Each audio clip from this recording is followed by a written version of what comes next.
What's going on, people? We are Tottenham TV, back here for another review stream as Spurs suffered their 20th defeat of the season at the hands of Crystal Palace. Now, I heard it was the first time Crystal Palace have done the double over us.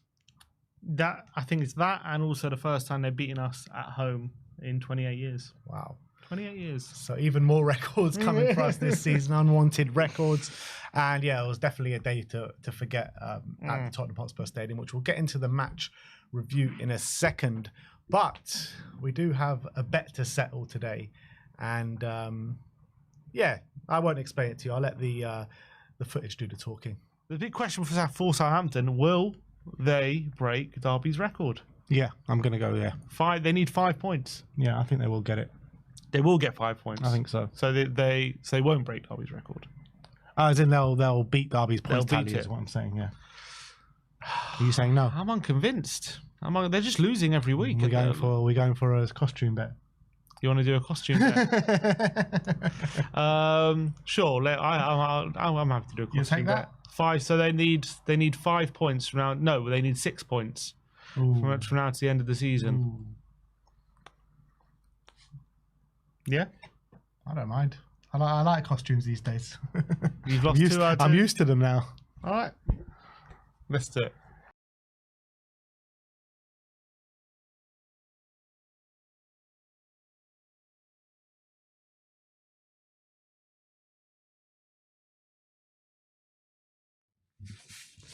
So, after the first 2 bets, or I've lost and I had to come in here on fancy dress, it is time for Sim to reveal his fancy dress for losing the bet that Southampton will be statistically the worst Premier League side of all time. I can see we've got some people in the chat. So what fancy dress do you think Sim is going to be joining as?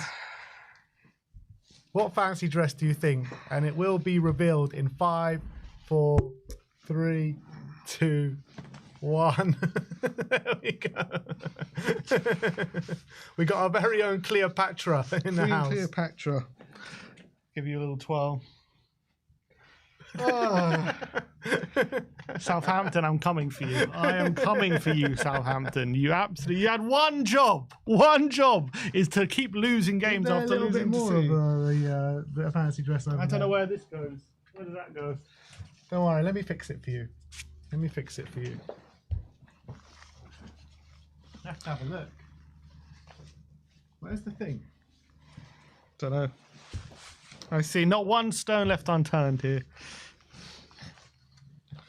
Gonna start wars with beauty. This actually goes around your waist, so it doesn't really matter All right. because the people can't see your waist. Give the people what they want.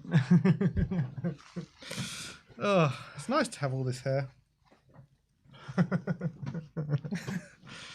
Queen Cleopatra. Just don't let Mo Salah see me. Oh, God. Yeah, bloody Southampton. I thought after the Leicester game, I was pretty safe. Yeah, well, I think we all did, to be honest. I was messaging you saying, yeah, this bet's done. They've got Man Of City all and teams, Arsenal. Man City of all teams letting me down. When they actually have something to play for, it's only a dead game for them, and they still couldn't beat them.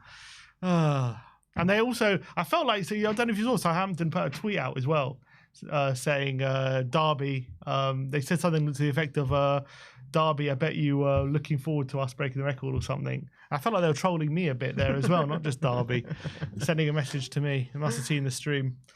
Not too happy with that wig, to be honest. No? I thought it was going to be a better fit. It's not really a Cleopatra style wig, is it? This is the wig you got me. What can I say? This is the wig that came with it, unless I'm wearing it wrong. Nah, I think you're wearing it right, to be honest. No. Oh, no. There you go. Anyway. Sim Pharaoh. I have a lot of power now. I can make decisions. Can send people to death, cause famine, all these different things. Yeah, you're going to get the plagues. 10 plagues. Plagues wrapped on you, mate. Bloody Southampton. I wish them nothing but ill will. I hope there's a double relegation. Get us Tyler Dibbling. Sign him up at whatever the price. Can't have Southampton having anything good after this. I've got an agenda now. I've got an agenda against them. I think we could just sit here in silence, just admire Sim's beauty Okay. for the rest of the Gonna drag out this match review. Let's drag out as much as possible. You know, there's not much of a game to talk about yesterday either. Anyway, No, definitely not. Sim Hill. He looks like Brian Hill. All right, well, let's get into the game yesterday. Like I said, we lost by 2-0. Terrible performance. I was obviously there yesterday. You were here in the studio. But tell me, actually being at the game, because there was quite a lot going on before the game. Yeah, there was a lot going on. Different things going on. I was at the event outside the stadium for Emily Damari, and if you guys don't know, she was a hostage that was held capture from October the 7th. Big Spurs fan, British citizen as well. And yeah, there's been a lot made out of it through the Spurs fan base, you know, campaigning for her release and everything like that. She got released, and this was the first time she'd been back at Tottenham since all that happened. So it was quite an emotional day from that aspect.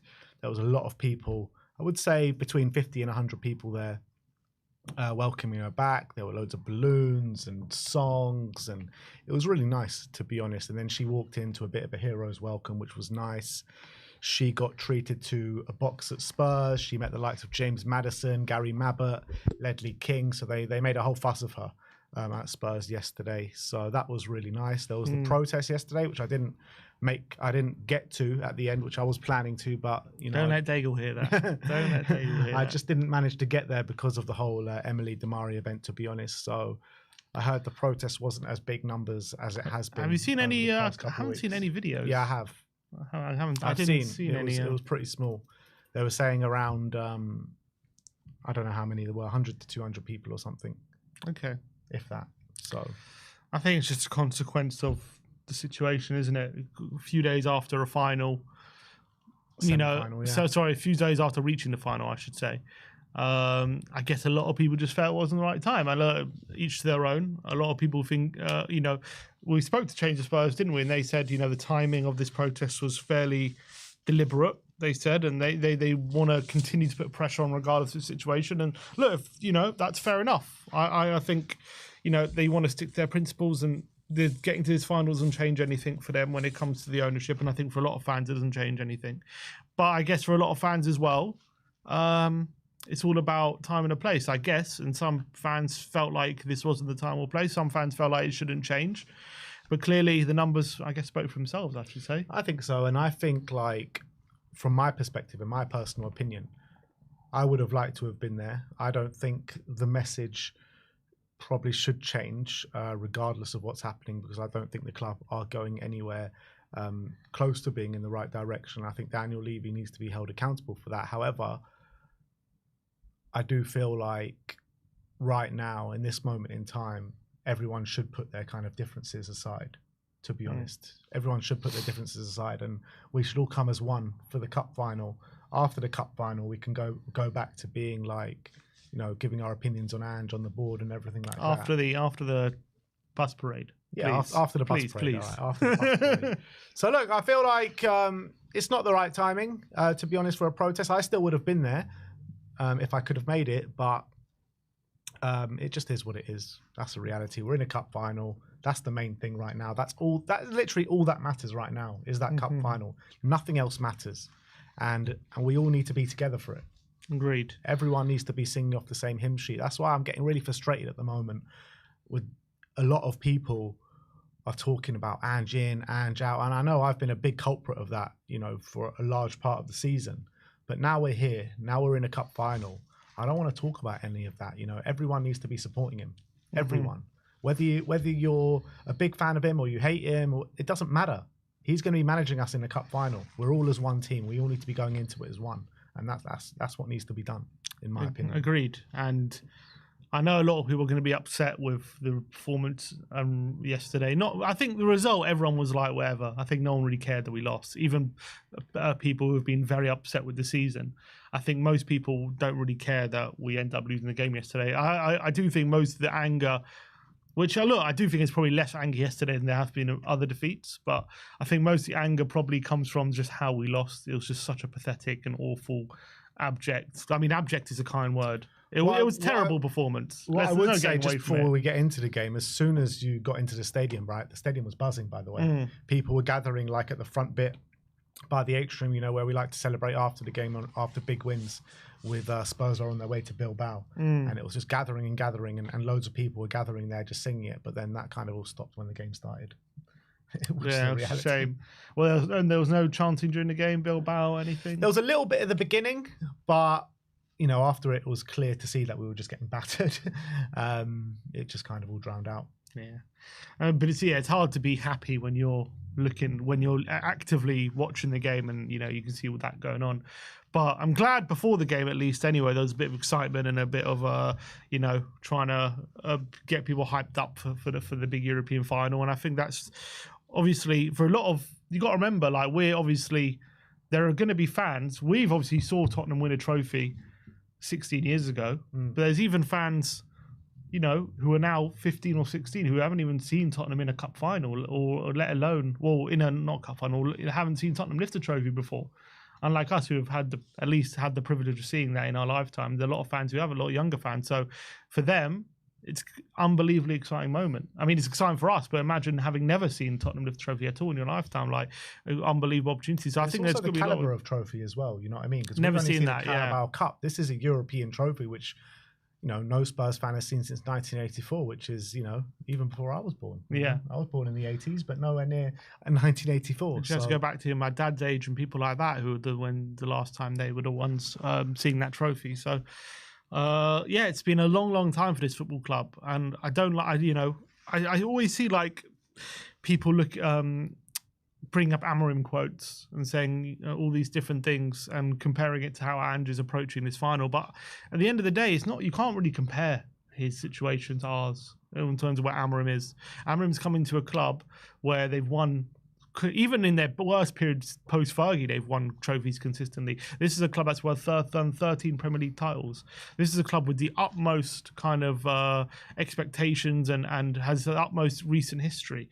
Like, he's coming into a club that have won 2 trophies in their past 2 years. Ange is walking into a completely different scenario and a different club, a club starved of silverware, starved of success, starved of trophies. And for us, winning that trophy is everything. Is everything. Like, it's none of this, oh, it doesn't make a difference. Like Amarim saying it doesn't make a difference for United if they win it or not, you know, and all these different things. For us, it's just, this is everything for us. This is absolutely everything. This is all we've ever wanted. So, like, it's just a completely different scenario. We have to go put everything into this final. Yeah, absolutely.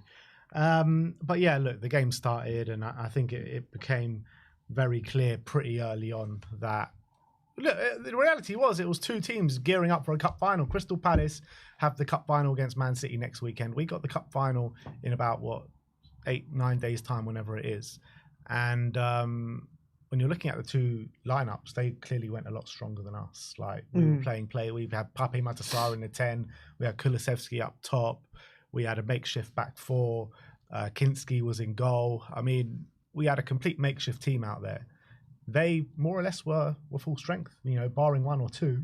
You know, they had more or less their first team out there. And I think the balance of play, the way they dominated, the way they're consistently creating chances, I think that pretty much showed, didn't it?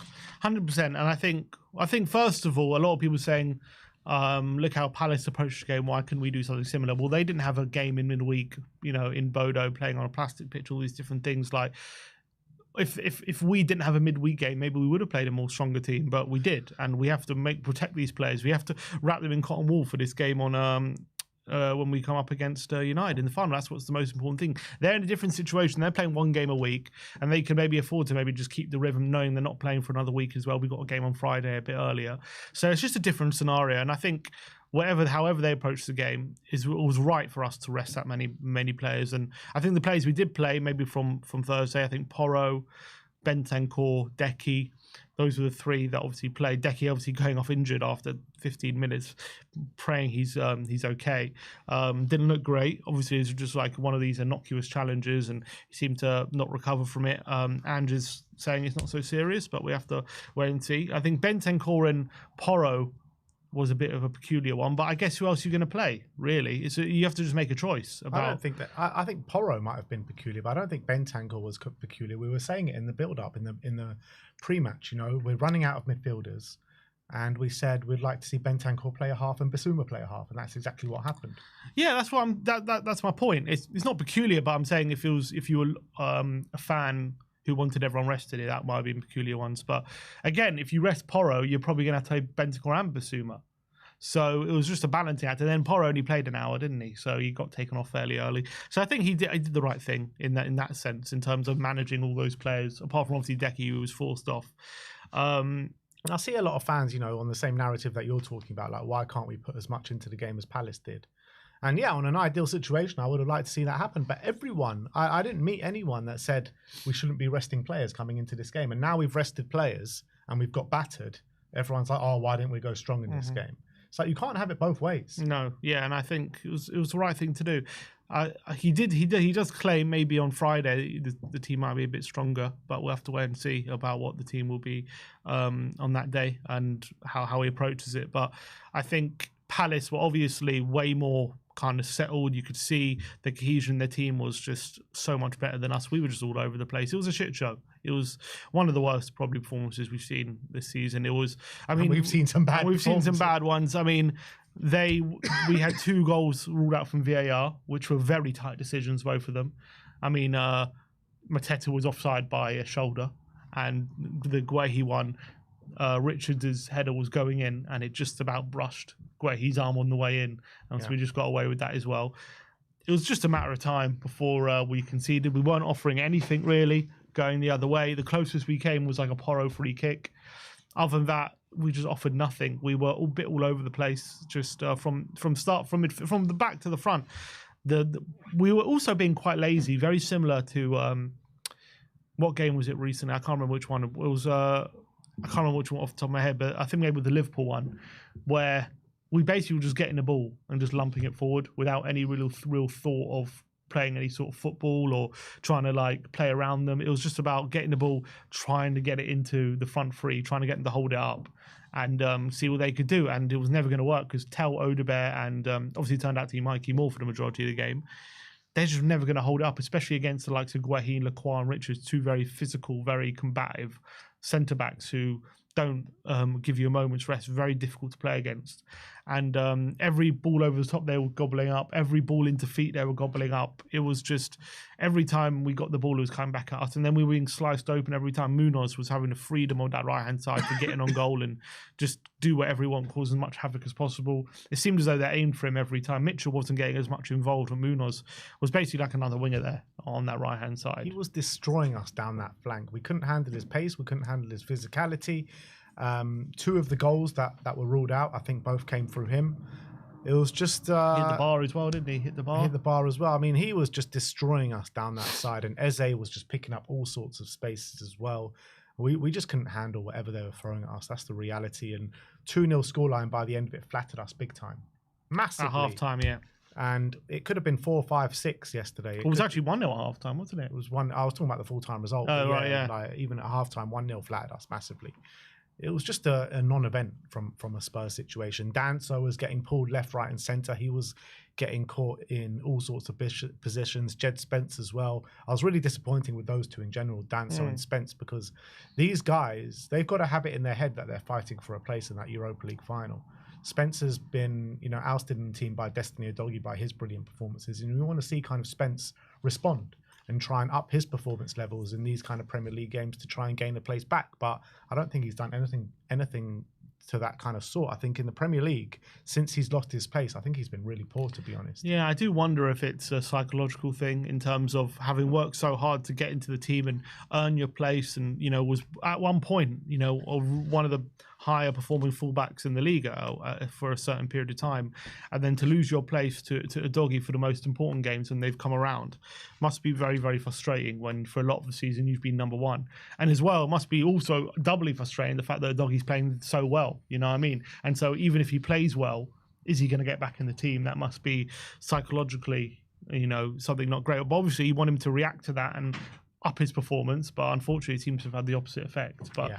you know, and I think Ange is doing the right thing in terms of selection. He's got to play a Doggy and Porro right now. That those two are completely earned their place in Europa. They've been near perfect in Europa in the last few knockout rounds. So there's not much Ange can do, and Spence can only Spence can do is keep knocking on the door. But at the moment, he's not giving Ange a decision to make, unfortunately. And Danso as well. I know the back two are pretty much confirmed for the final in Van der Ven and Romero, but Danso, every time he stepped in, I thought he's been pretty good so far this season.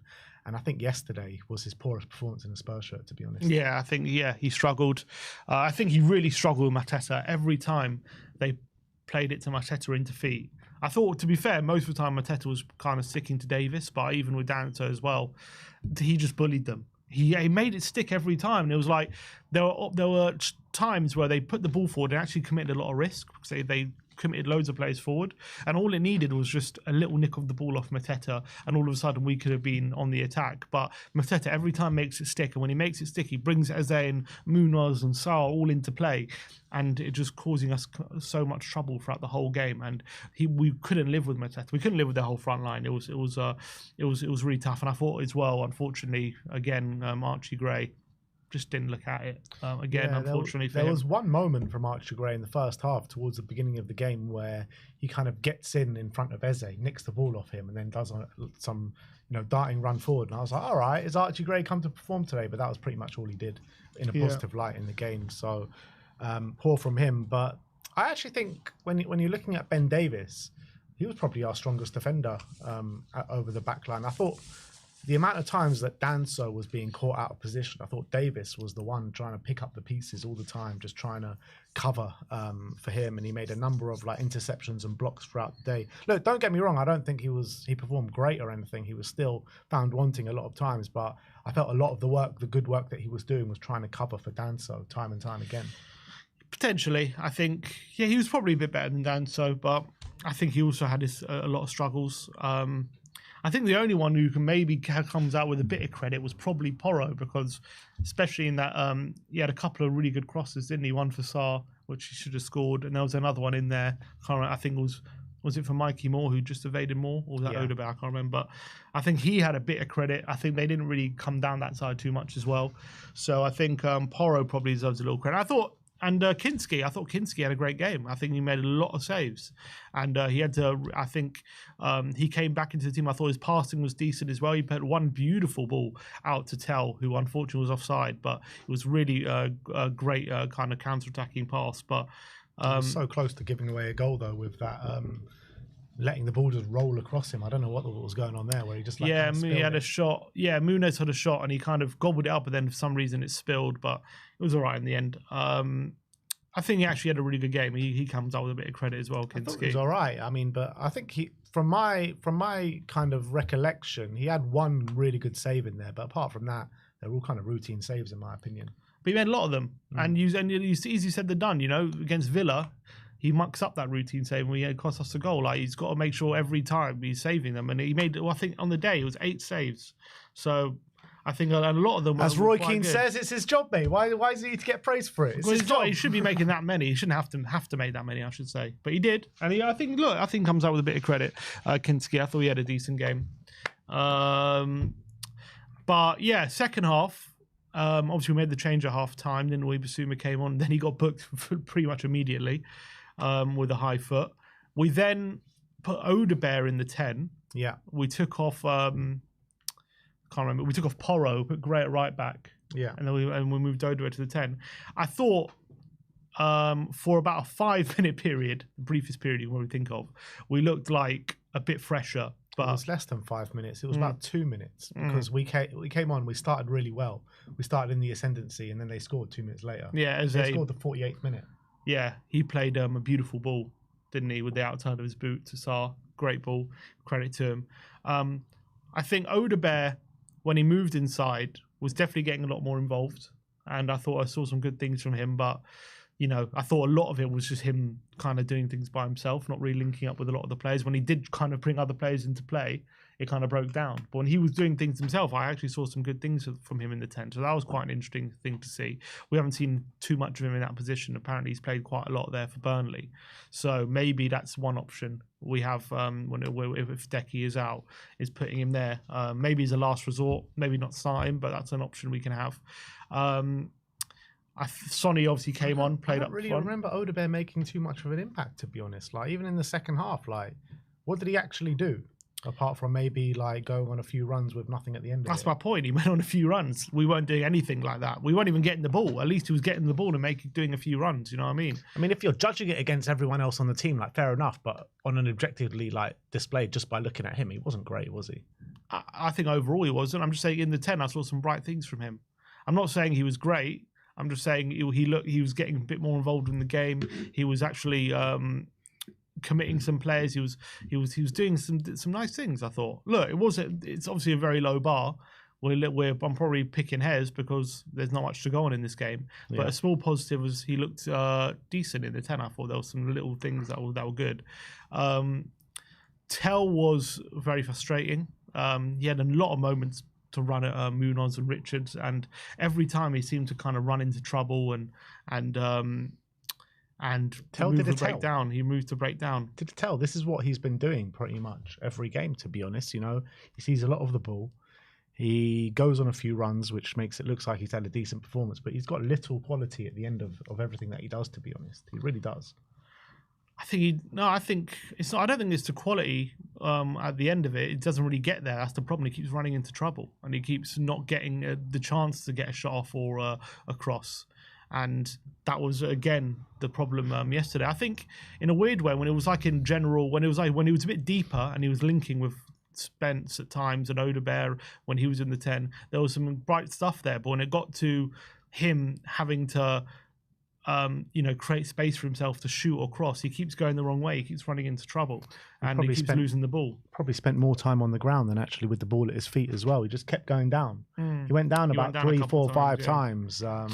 And he went down at the full-time whistle as well. So let's hope he's not injured as well. Son obviously came on, played up front. Again, frustrating. He actually had a couple of moments to maybe get on the score sheet, and he just took too long to shoot on both occasions. There was and one got moment shot where blocked. he just needed to square it to Mikey Moore. One moment, and he went for the shot, or he waited too long and ended up losing the ball. But you know, Son on top form is finding more there, and it goes into the back of the net. Yeah, or he's making his decision quicker. He's getting a shot off, getting it on target, and just waiting too long to do anything, unfortunately. Obviously, he did come on up front, but wasn't a great cameo, I felt, from Son. Didn't really get involved. Mikey Moore struggled a bit on the right to really get involved as well. He had one moment, I think, throughout the whole game where he went past 2 players and won a corner. Now, I think I was joking on the watch long. That was probably the best moment of the game that we had. Mikey Moore running at their back line and winning a corner. And as all that went on, Palace continued to make chances, and Palace, we were lucky that it wasn't worse than 2-0. Yeah. It could have been a lot worse, considering their XG was like 3.7, and that's not even including the 2 disallowed VAR goals they had, which we were lucky that they didn't count. So, it was a very, very bad day, a very bad performance, and one that we just want to get to the back of our minds. And he seems to be saying that a lot after every Premier League game, to be honest. Yep. 20 defeats, man, in a Premier League season, which is, unheard of for us, which is disaster, absolute disaster. 17th we're sitting now in the Premier League. West Ham winning, we dropped down another place. But it's all on that game on next Wednesday. If we go and win that game, nobody should, really, no one is going to think about it for a few days at least anyway, because we'll be too drunk and too hungover to think about where we finished in the league, and we'll be celebrating a trophy win. But if we don't win that final, God, this season is going to be literally the worst season we've ever seen in our lives. By far. It's mental, isn't it? How on a knife edge it is either the best or the worst season in our lifetime. How mad is that? It's just mad how all down to one game, what the ramifications could be. Yeah, I know, and it just makes it so anxious going into that final, just knowing like it's literally all on that game. Because sometimes when a team's in the cup final, they've still got their league form or their league season to fall back on a little bit, and we just don't have that. And neither did Manchester United, to be honest. So that's what makes this game so kind of massive. Like it's just hinges on Champions League football for next season, the narrative surrounding the season, and just good feeling going into next season as well. There's just so much riding on this game on next Wednesday. But just one more Premier League, 2 more Premier League games to go. That's all we have to suffer one through. more before the final anyway. Yeah. And that was the last home game before the final as well, so we won't see them again. I mean, we're not going to the game on Friday night, so that's the last game that either of us were going to be at until we get to Bilbao. Look, the biggest disappointment about yesterday was Kulusevski's injury. That was the biggest disappointment, because you're thinking about, look, just wrap these players in cotton wool, make sure we don't get any injuries going into that final. We're already without Maddison, already without Bergvall for that game. We need a creator in the middle of the park, and that is gonna. And when you're looking at the squad, it's solely Decky. And if he's injured, I don't know what we do with that final. Odegaard in the 10 didn't move me too much. You're not going to play Mikey Moore there. Sarr in the 10. He started the game in the 10, and I thought, less said the better.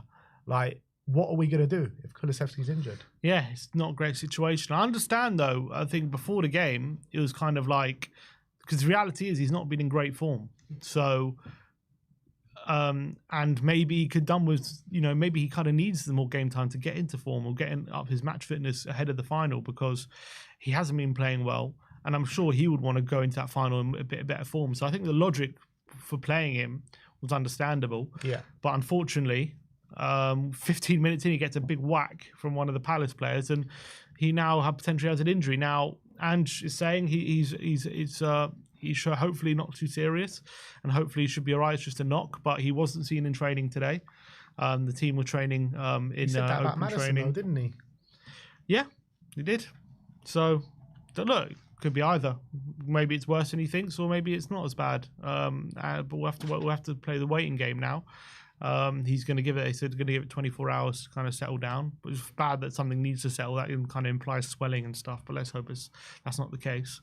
Yeah, it's horrible news. And if we do have him out, the selection gets a bit tetchy. I mean, I think in theory, if Decky's out, the best thing might be to do is go to a back three. But unfortunately, we haven't played that too much. The only benefit potentially going to a back three would do is it kind of matches up Man United. So the kind of advantages they get from playing in a back three in terms of having those wing backs so wide in space maybe it nullifies that, and maybe it kind of matches Udogie and Porro up, and maybe Porro and Udogie can back themselves to win those battles out wide, and all of a sudden we can get some of the benefits of matching them up. But unfortunately, we just haven't played a back three enough to give me confidence that we're just going to master it in one game in a final going there. And but also, whenever we've played a middle three without a Bergvall, Maddison or a Decky, it's been shocking as well. It's also true.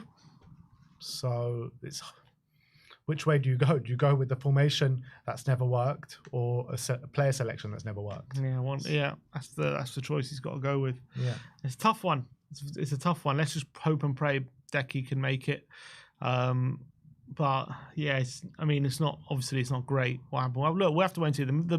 The noise at the moment are positive, but we have to just wait and see what can we do. Yeah, very, very frustrating. Look, don't get me wrong, he wasn't even in good form anyway, but we're just going to be a lot stronger with him than without him. That's just the facts of the matter. So look, horrible day at Tottenham yesterday. The biggest positive, well, not positive, but it was great to see my grandpa or our grandpa on the big screen yesterday at half time. They did a lovely tribute to all the Spurs fans that have passed away over the current season. And I sent in the picture for grandpa, and he was up there. And it was just like a kind of emotional day all round just because of that, Emily Damari and all that kind of stuff. Maybe if you can you show it? If I send the picture, can you bring it up? Maybe if people want to see it.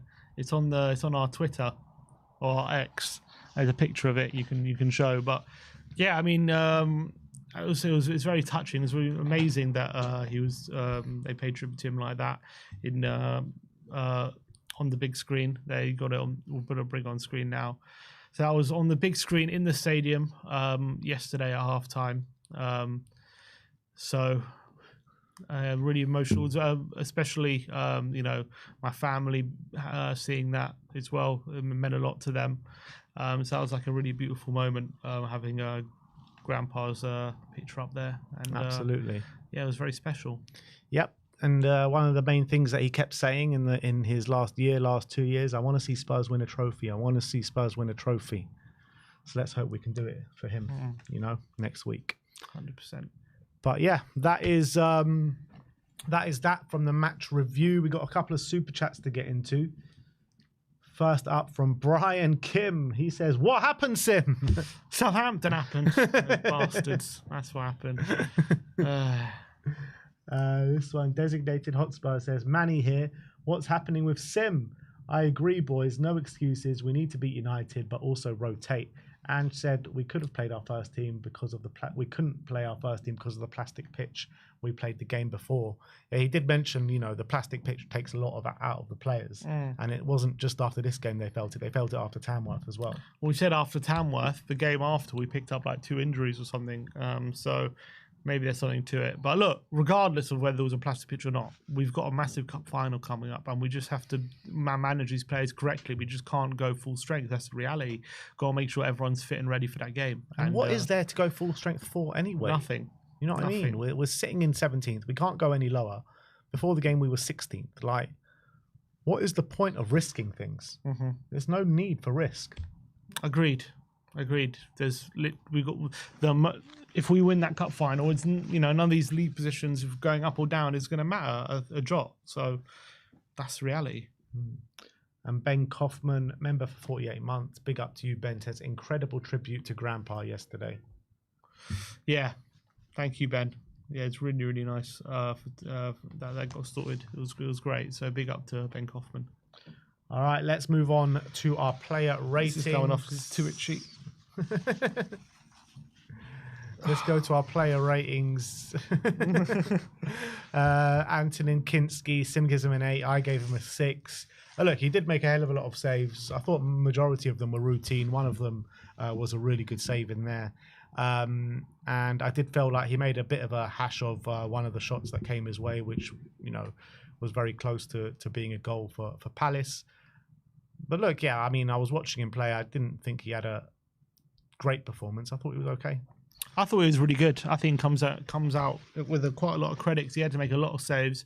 Was under a lot of pressure. Also from corners, did quite well coming for a few of them. And I think if it wasn't for him, it could have been a lot worse. And having not played in the Premier League for a while, I think it was a pretty good performance from him. So I give him some credit. Pedro Porro up next. 6 is all around for Porro. I thought he was probably our best player on the day.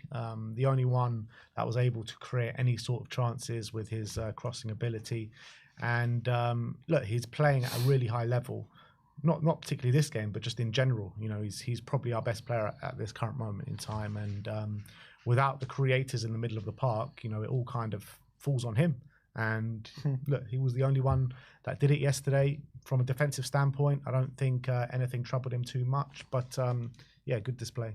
Yeah, I think he's been stepping up recently when it comes to being creative and creating chances from those deep positions and showing his quality, which I think maybe at times this season there were moments when he wasn't doing it enough. But recently, he's shown exactly why a lot of fans and we rate him so highly, because of the quality he has. And I think yesterday, look, it wasn't his best, but I think he was the only one showing bits of quality in there. And he did create a really good chance for Sarr, who should have buried it. He put some good deliveries, nearly scored from a free kick as well. So I think he's been probably our best player in recent weeks. Kevin Danso, Sim gives him a 5. I gave him a 4. I was really disappointed with Danso because I think he's done well the majority of times he's stepped in, but yesterday I thought he was really poor. Consistently getting dragged out of position. I thought physically as well he was getting overawed a little bit. And yeah, he just didn't fill that backline with confidence whatsoever. And he's supposed to be like that kind of aggressive guy in the middle of the park that's really kind of fighting tooth and nail for the team. But I just don't think that happened yesterday. Yeah, he was off it. He struggled with Mateta badly. I think he was getting caught out time and time again. He was, when Romero kind of goes for things. He either wipes out the player or he gets the ball, or he either gets a booking. But more often than not, he does get the ball. But I felt Danso yesterday was not getting anywhere near it and was leaving us so open time and time again. So bad display from him.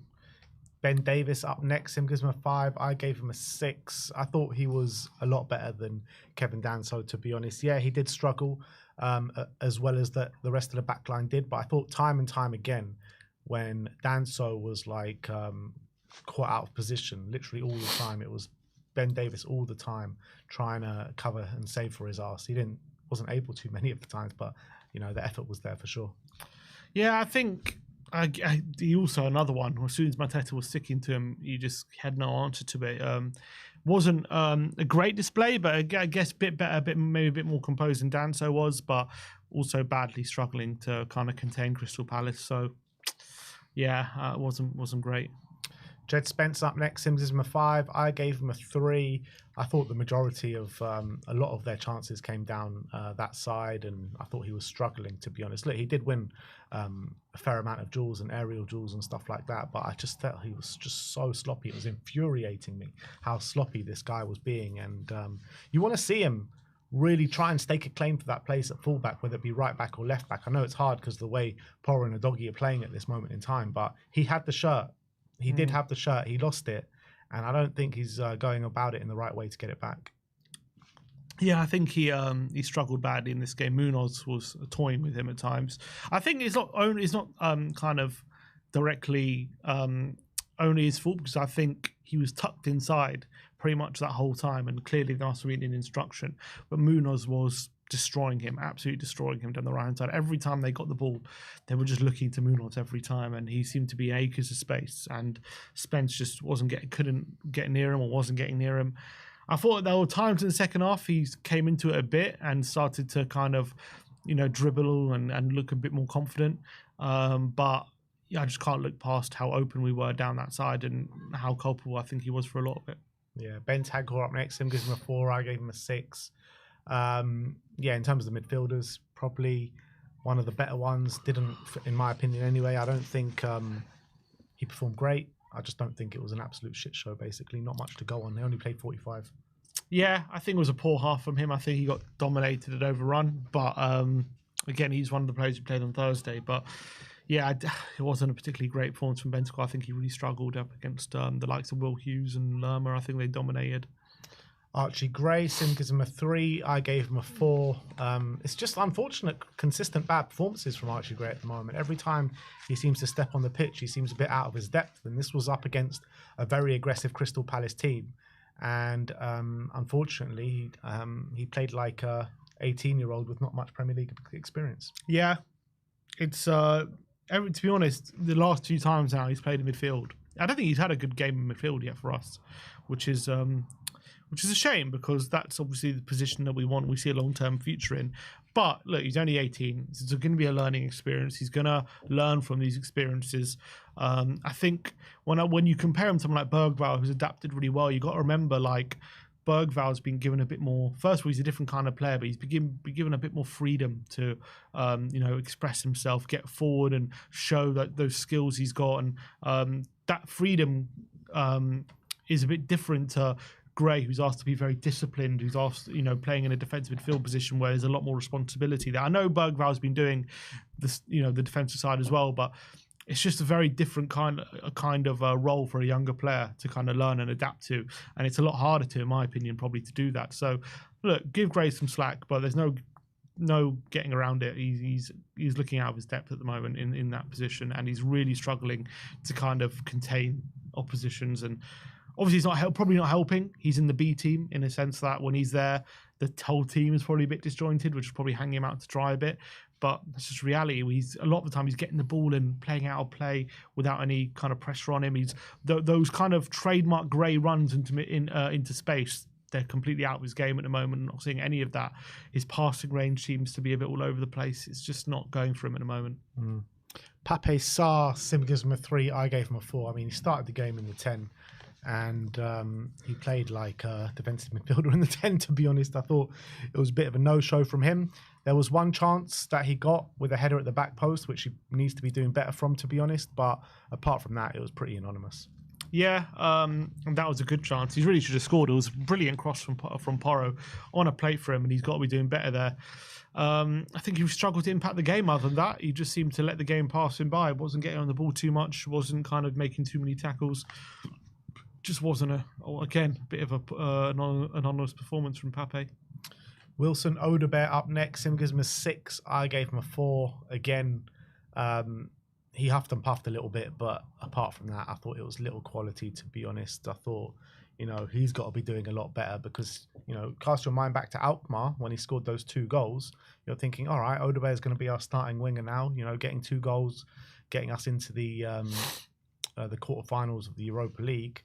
But I think ever since then, I don't think he's put in like a strong performance, to be honest. It's been pretty disappointing, and I thought yesterday was no different. Yeah, I think at times he was looking bright. I think first half, I don't remember anything he did, but I think second half, I think he put one ball in across the face of goal, which Moore was unlucky not to kind of get on the end on. And I think he then moved into the 10 for the last 25 minutes, I think it was. And I thought he looked quite bright in that position. He was getting on the ball. He was kind of getting in good positions. He was getting in between the lines and kind of linking the play with with Son and with Tel as well. I thought he looked all right when he was in the 10, but obviously we didn't create enough and we're already 2-0 down at that point. But I thought there were some bright moments from him when he went into the 10. Next up is Matisse Tel. Sim gives him a 6. I gave him a 5. On Matisse, look, I think he always looks very busy. He always looks like he wants the ball and he wants to get on the ball and cause some problems. And he definitely does that. He buys so many fouls throughout each and every game. He does see a lot of the ball and gets heavily involved. But I just feel the quality is lacking from him, to be honest. And I think yesterday he just didn't have too much impact in anything going forward, where he saw a lot of it but just didn't do much with it. Yeah, I think he was looking bright on the left-hand side and he was showing for the ball a lot and getting on it a lot. And he seemed to be our outlet. Whenever Kinsky went long, he seemed to always look for Tel. But again, he was getting very little joy down that side. I think when Son came on, there was some decent link-up. I think there was one moment he played Son in on goal and Son should have done better. He should be maybe at some moments, though, either going to the byline or looking for space, and he seems to have this tendency to always run into trouble and not look where he's going and seem to give the ball away in poor moments, especially when we're looking to attack. And I think yesterday, it was a bit of a frustrating performance from him. And the last from the starting 11 is Decky. Sim gives him a 5. I gave him a 6. He lasted 15 minutes. He had 4 touches on the day. There's nothing really much to say about his performance. I just gave him a 6 just to the benefit of the doubt. Yeah, got injured, so let's just hope he stays fit. But 5, just split it down the middle because he didn't really do much. Mikey Moore, who's the one that came on for Kulleski, and I was really excited to see Mikey Moore. 5s all round. Unfortunately, didn't have the desired impact, to be honest. I mean, there was a few flashes where he was getting on the ball and taking his man, but apart from that, it was few and far between. He did find himself with a chance at the back post where he should have done better from. But pretty anonymous, to be honest. Yeah, he struggled. He definitely struggled. He couldn't really get involved in the game. He had one moment near the end where he dribbled past 2 players into space and wins a corner. That was pretty much it for Mikey Moore, to be honest, in that game. I think he just wasn't able to get involved. He just wasn't able to get into the game. I thought physically as well. He just kept getting pushed off the ball a bit too easily. Bassuma, he also came on this time for Bentancur at half-time. Sim gives him a 4, I gave him a 5. And it was back to the Bassuma, which we've seen pretty much all season.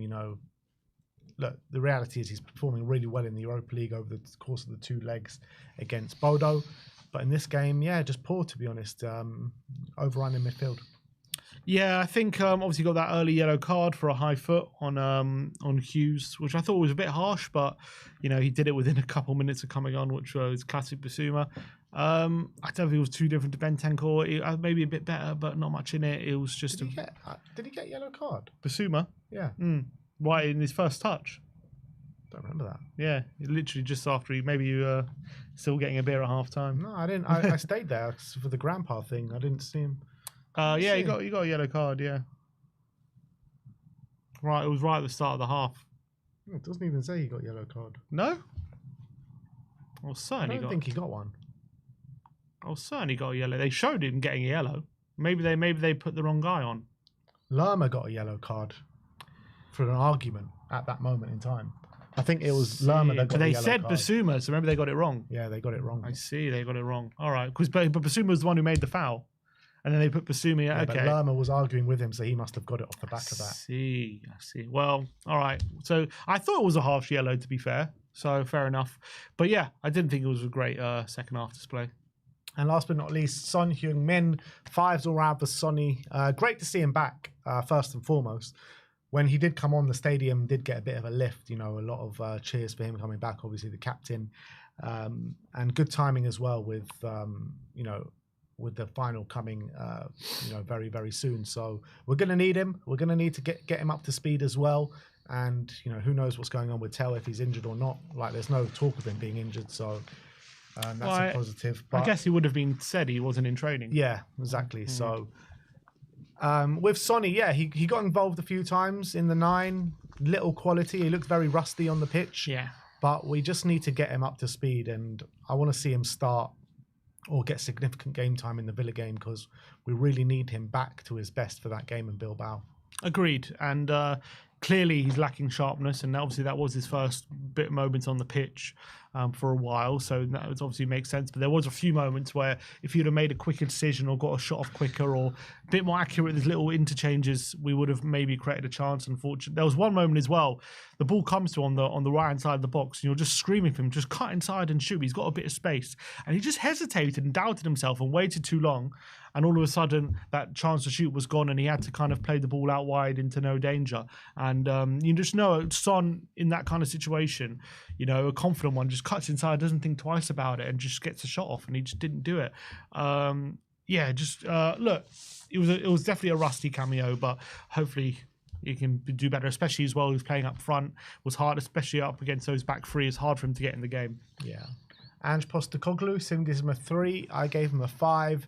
I do feel for Ange at this moment in time, because you're kind of like damned if you do, damned if you don't going into this game next week. Because if he plays his first team and, you know, 1 or 2 get injured, you're like, oh, why didn't you rest everyone? But then when you rest everyone and you get battered, then you're like, oh, why didn't you play your first team? Blah, blah, blah. So it's just like, I do feel for him at this moment in time. My opinion was that he needs to rest everyone going into these 2 games and make sure everyone's as fresh as they can possibly be going into the Bilbao game. So I didn't have too many problems with it. So I didn't mark him down too much. But the reality is he's not able to get these players up for any of these games. The Premier League form, I think in the last 5 games, we're actually sitting bottom of the table for form, which is crazy. So look, it's shocking. It really is shocking when you're judging him on the Premier League campaign. We've never seen anything worse. And he's not able to tactically get the better or get his players up for it or motivation, anything. Like anything he does is just going horribly wrong. Yeah, I do feel for him. I don't have a problem with his selection. By and large, I think he's actually managing the squad quite well. But, you know, I can't sit here and say anything other than it was an absolute disaster of a performance. It was lucky to be 2-0. We didn't do pretty much anything going forward.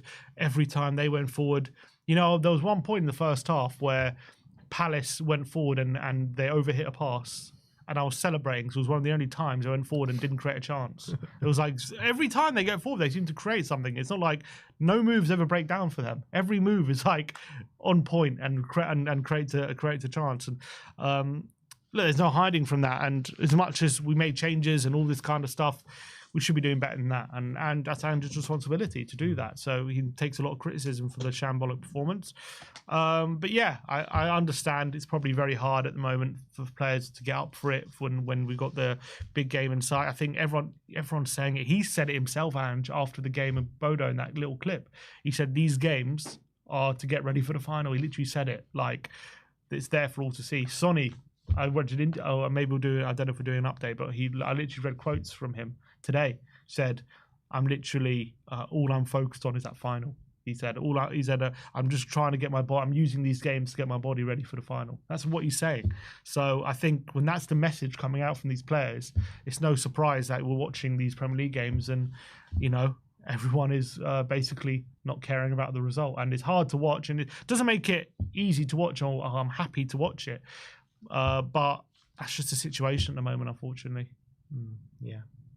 All right, well, that is our player ratings. Now let's go and see how the internet did react to the game yesterday. And first and foremost, we've got Henry Winter, who says, this was the Tottenham Hotspur Stadium South Stand seconds after the final whistle. Spurs so poor, almost disinterested. 20 league defeats this season. Bilbao or bust. What do you think of, based on that picture there? I mean, I guess that's after the final whistle, but and not quite half time. Seconds after. So I don't know how early it was that empty. But what do you think? Brian, I was talking to Brian yesterday, and because the change for Tottenham did this walkout halftime. Well, were planning the walkout, I should say, and then received a lot of backlash, mostly online, obviously, which it usually is, against it, saying, it's not the right time, all this kind of stuff. We need to support the team. But then the fans that did go to the game did leave early anyway. I guess halftime's different to leaving early, but is there a bit of hypocrisy there or not really? No, I mean, look, I don't have too much of a problem with it. When you're sitting there watching that dross, you do get frustrated. And when the weather is like it is outside, you just want to go and enjoy your day at the end of the day. And there was not like the game was pretty much a training routine. Open training. That's pretty much what it felt like yesterday. It was just a bit of open training. So literally felt like that. So look, I don't have too much of a problem with it. When you're trying to compare it to a protest, it's completely different. Mm-hmm. Like a protest is signaling your dissatisfaction against the board. Mm. Like leaving early at a game. I mean, you see, even at the best of times, people leave early at games. You know what I mean? I mean, not to that extent. Not to that extent, but you still see it. Yeah. You still see it. But do you think if any fans were giving Change for Spurs kind of aggro for that kind of attempt, and then they left the game early, is that hypocritical or not really? Or is just if any specific fan did that? But I think there is a difference in leaving early, like a few minutes early before the final whistle, as opposed to having a walkout at half time. I think they're completely different things. Yeah, it's fair. I agree. It's fair enough.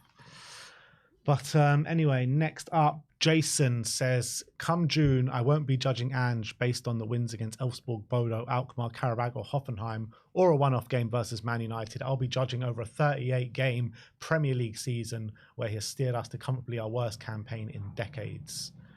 And look, that's pretty much where I stand with it. However, now until that moment in time, we have to all be together. We have to support the cause, and we have to really back it and get behind it, because we've got a cup final to deal with, and we all need to be as one, as a family, as Tottenham Hotspur, and all of our differences have to be put to one side until the very moment where it has to come out again. Agreed. I do find it a bit funny he leaves out Frankfurt and that, just to make it seem that little bit worse. But look, that's fair enough. That's I can't sit here and say you're wrong for doing that. I think a lot of fans will probably feel the same way. As much as the Europa League win would be amazing for this football club, they still feel like he'll have to go based on the Premier League season. That's fine, but I just feel like as much as the Premier League season has been bad, if we were to pick up that trophy, there is still a pathway of where there could be a future. But look, we'll talk about that after the final. Exactly. Spurs Connect saying, regardless if it was a nothing game and the team was heavily rotated, that performance was an absolute disgrace. Even if Ange wins the Europa, the last 18 months have proven it's not been good enough, and we need a change of manager this summer. We're 17th. It's unacceptable. And yeah, I mean, look, all those things are true. I can't get away from that. 17th is unacceptable, correct. But Europa League is very much acceptable. Yeah, but I don't know, man. Like at the beginning of the season, we had the conversation of would you accept 17th and Europa League win, and you said no. Yeah, it's true. I wouldn't have at the beginning of the season. Definitely would now. Definitely would now. Look, we've been through all the reasons why I think the season's gone the way it's gone. And I still think a lot of them are valid. Obviously, we've got the players back, and I understand people say, well, we've got the players back and it hasn't improved. But the reality is that the point we got the players back, we're then in a position where we pretty much have to prioritise this Europa League. So it's meant that we've just abandoned this Premier League campaign because of what's happened. But if that a lot of people won't accept that, that's fine. And that's understandable as well. And regardless of the situation we've been, people still think, people say it's unacceptable in that position, and that's fine to believe that. And that's not, I understand that point of view as well. That's, that's fine to a fine opinion to have. It's not like I massively disagree with it. I just also think this season has been a very turbulent, crazy season, and I think we went through that whole injury crisis, and we were losing game after game after game, and everyone's saying we're in a relegation battle with this, with that, and Andrews kept saying it's because of these injuries that we're this bad, essentially. And if we were to get all those injury players back and then win the Europa League off the back of that, I think for me that would be a bit of vindication for what he was saying. But for a lot of people, they would see, we got the players back and the form is still really bad in the league. But, again, the context is we pretty much abandoned this league because we put all our eggs in this Europa League basket, which is the right thing to do in the situation that we're in, because the form was so bad during that injury crisis. It's pretty much meant we've got no chance to do anything in the league. But that is what it is. Let's just hope we win that Europa League final. Yeah, I just feel like we finished 17th, we win the Europa League. The way it's going to play out is that he keeps his job, and then at the first sign of trouble, if we start the season poorly, then that's it, he'll be gone. Yeah, I just look, in terms of, I understand that as well, but I don't know, like right now, I guess it depends who we're replacing him with. Like, would you rather put in an Iraola, a Glasner, a Frank, a Silva next season to head a new project? Or would you rather, if he wins this Europa League, say, you know what, he's got another year left on his contract? Yeah. Or two? He's got one more year. One more. Just let him see out the year. If it goes flat, then you put in an interim and wait for Poch. A Poch after that you World Cup, or maybe you can turn it around, kind of thing. Or do you just go with Glasner and one of these, and are these guys you trust to give him another 2-3 year deal? I would trust Glasner for sure. I think Glasner's proved. He's a proven track record. You know what I mean? At good levels as well. Done very well at Frankfurt, won the Europa League there. He's gone to Crystal Palace, and he's done brilliantly at Crystal Palace. Premier League experience proven manager as well now. I like Glasner. Glasner would be my number one pick. And I also feel like with Glasner, with the football that he plays, with the formation that he plays, I do think it's a formation that suits our squad massively with the players that we've got. So if I had the choice... Leipzig? Huh? What if he joins Leipzig?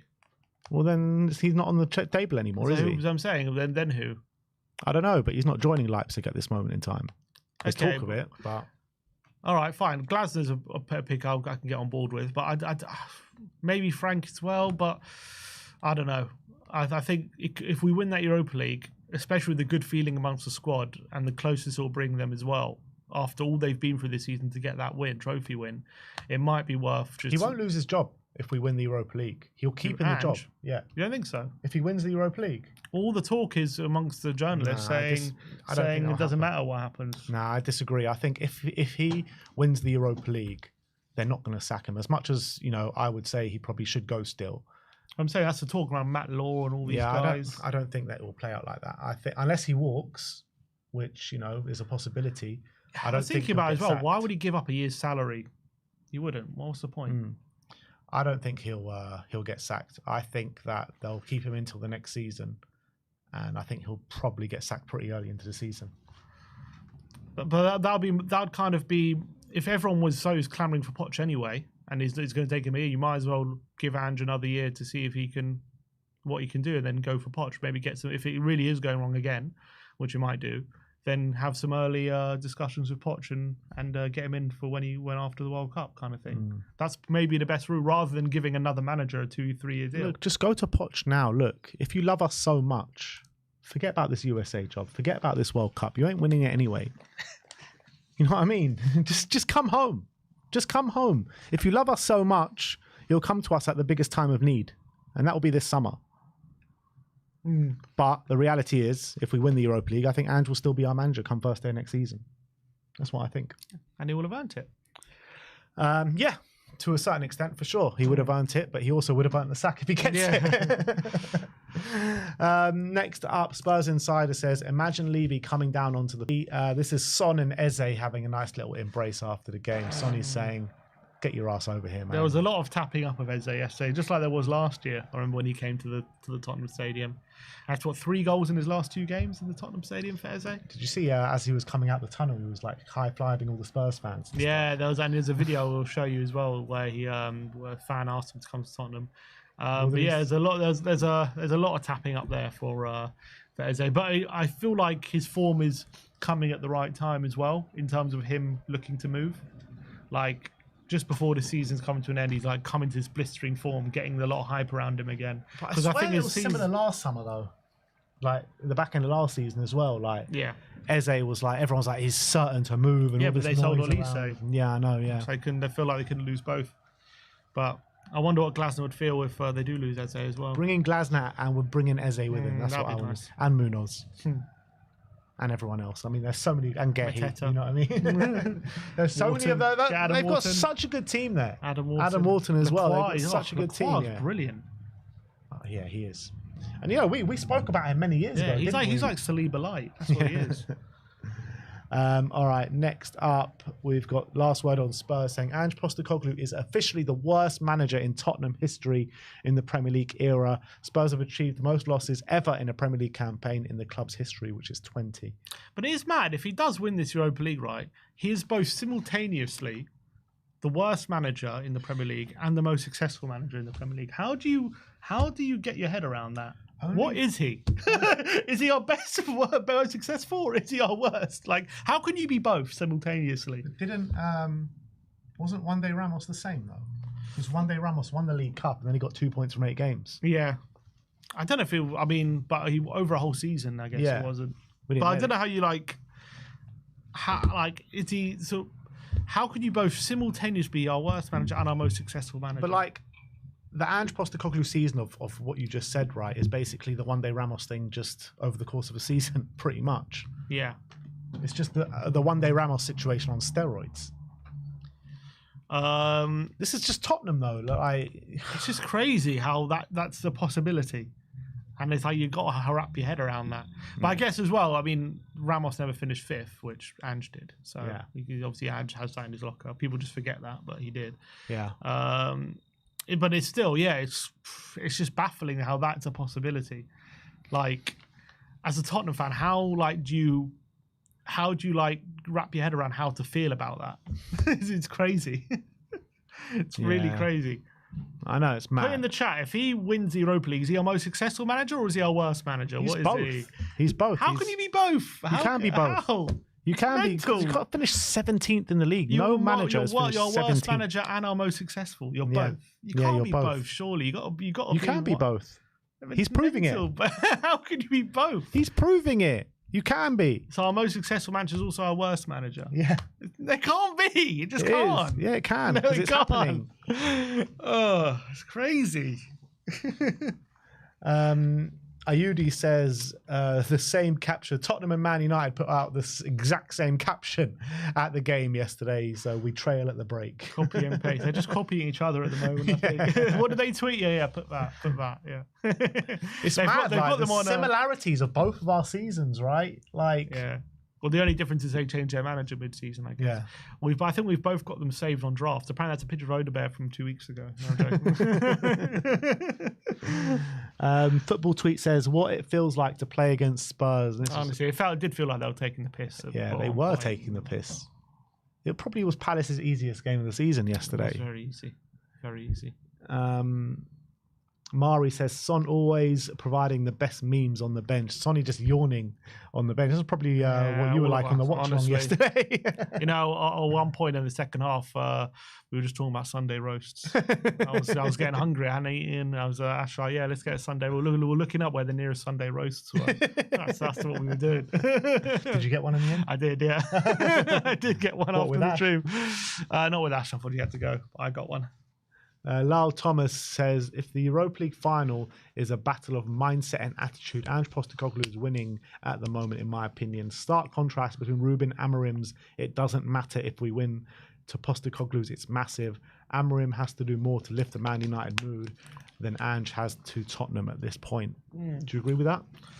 I mean, in theory, yes, but clearly Man United have been finding something else in the Europa League, haven't they? So whether, in a weird way, is that mentality from Amarim, in theory, it will mean that they don't care about it as much. But on the flip side, does it mean they may be a bit looser in that final if there's that if they go into it knowing that it doesn't really matter if we win this, basically, are they going to go into it with a bit more out of freedom, a bit more of the handbrake lifted? But what I would say about the two sides looking at the quarterfinals and the semi-finals, I think the way Spurs have managed the quarterfinals and the semi-finals has been incredible, right? We've outplayed both opponents. We've deserved to win.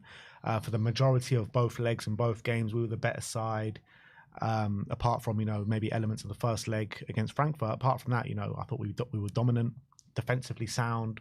Everything that you want to see from Spurs in a knockout tournament. Where you look at that for Manchester United, it's not really been that. I think Man United have had big elements of luck to get to where they are. Red cards, I think, in all the games that they've had.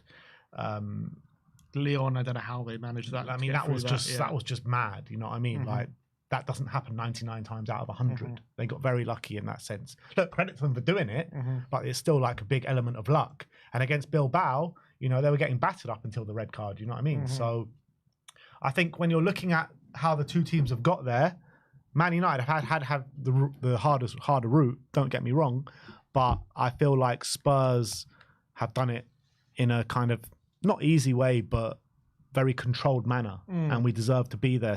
Man United have kind of just relied a bit on luck to be there. In my opinion, it's like he's played like we've said, like he's saying. It's like we've played like it's a massive tournament. Yeah, like we're playing. We've treated it like we're playing in a Champions League knockout. Well, they've kind of treated it like if we get through, we get through. Kind of thing. I kind of feel like in the final, if we can have that element of control like we've had in Frankfurt and against Bodo, then we should do the business. Yeah, and I think look recently when Romero and Van der Ven have been in our back line, we haven't conceded that many goals. I think Forest is the only one maybe who conceded more than a goal. That was just after a Europa League game, but I think by and large, since they've come back from injury, our defence has looked a lot better when them two are in there. Next up is Eberechi Eze. This is the clip I was talking about. He said, Manta says, Eze fully coys. Come on. Eze, just come where you're loved. You get your love there, but come where you'll be loved more. You get more money. Come on. Get to play in that stadium. Get to play in the stadium every week. Hopefully Champions League football next season. Raise the profile. You'll raise your profile, Eberechi. Come to Tottenham. Yeah. It does, really doesn't does, it? yeah, literally. looks like they're presenting him, honestly. If we do sign him in the summer, they've got enough content. They don't even need to do a presentation. They've got so much content just to use. Football Confidential says, Spurs fan, can you come to Tottenham? Eberechi just with a massive grin. He knows he wants to. It's what everyone wants. He wants to come. Come on, he's thinking about it in his head. He's a chess champion, Jose. Yeah, I heard about this not long ago. He won a chess competition online. I heard about this, which is unbelievable. He's a clever guy. Also, he won't come to Tottenham. Yeah, you're probably right. Richard Keys says, Spurs 17th, Man U 16th. They've lost 37 games between them. Only the 3 relegated clubs are worse. One or the other is supposed to be playing Champions League football next season. UEFA have to revisit that decision now. It shouldn't be allowed. Oh, come off it. Richard Keys, man. Honestly, this clamouring to get this rule revoked, like, during a season. You can't at the start of the season say this is the price for winning the competition, then revoke it because you don't like who won it.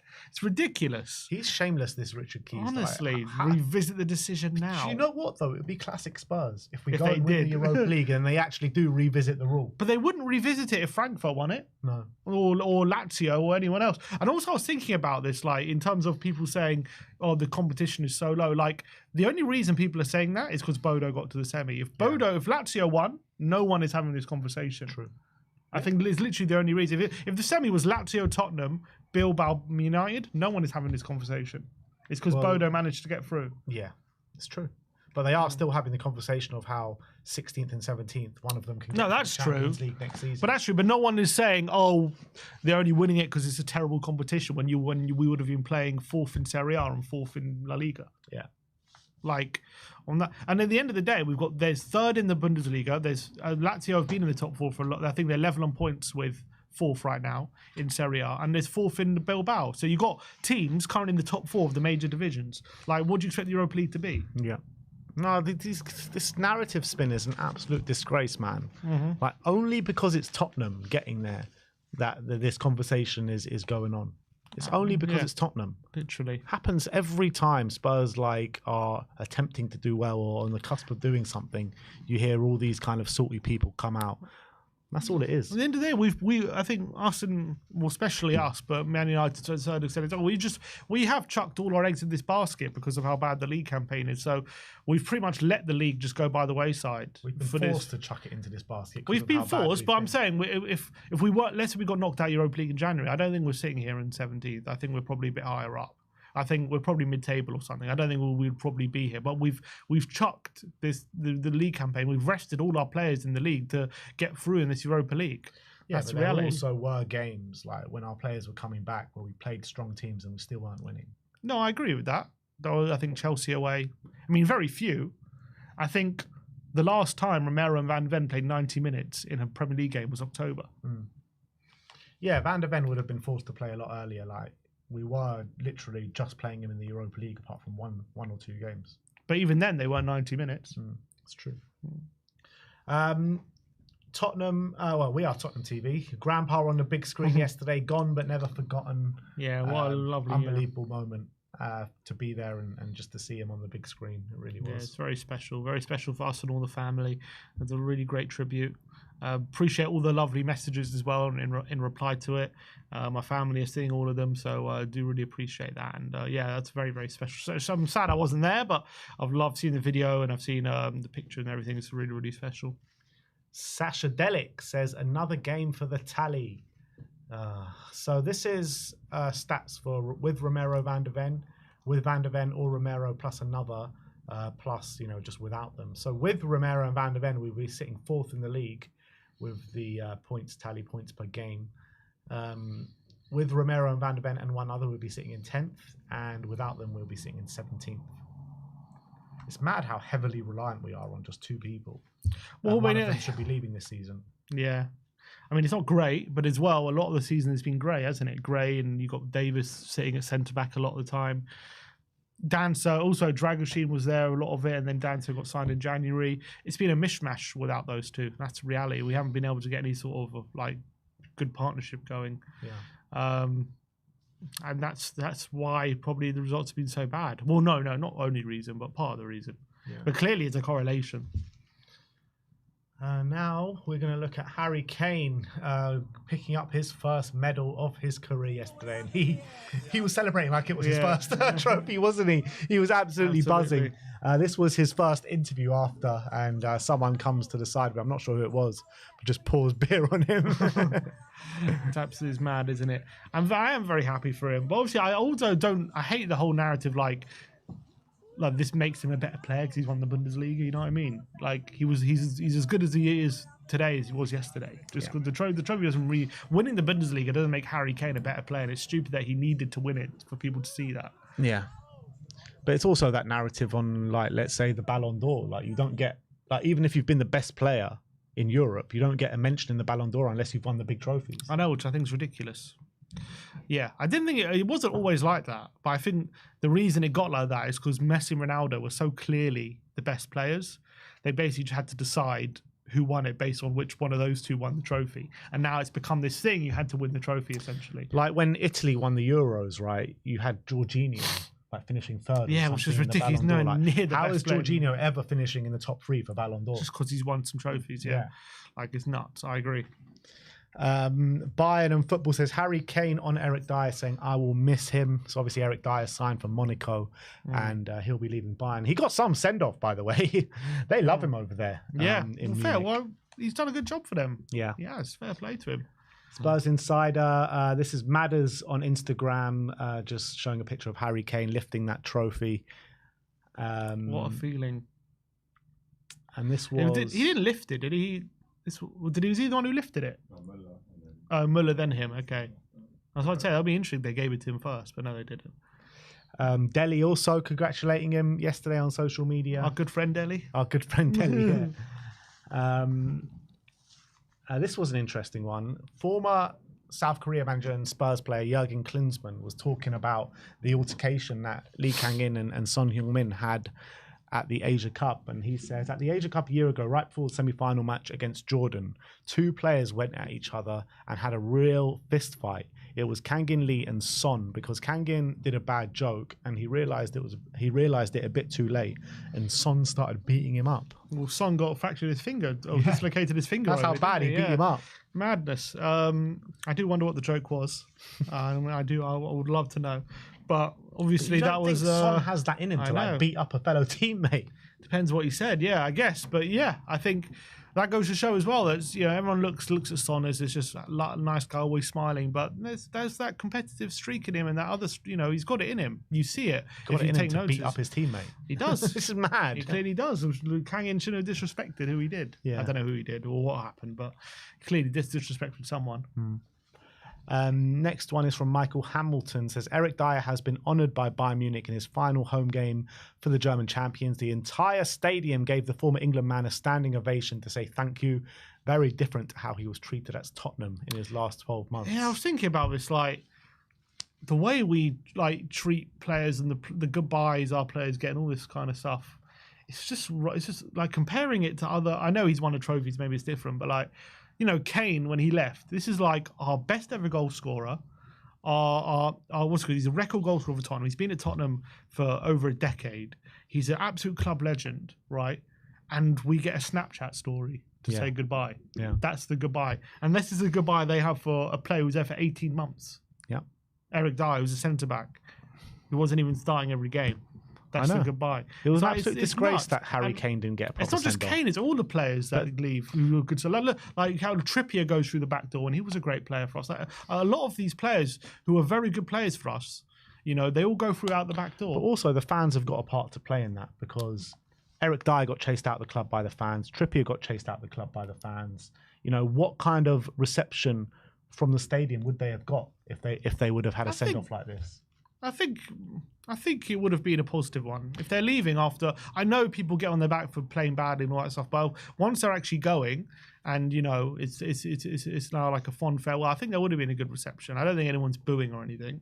Yeah, I think they're saying like goodbye. to hope so. You'd like to hope so, because the reality is, whatever you want to say about Eric Dier and about his poor performances and about how he was chased out, he was a great servant to the football club. 100%. He said he wants his ashes spread over White Hart Lane. Or Tottenham said that's how much he cares about it. I don't know if he feels the same now, but he did then. And a lot of these guys, were there for a long time and did a good job, really good job at times for us.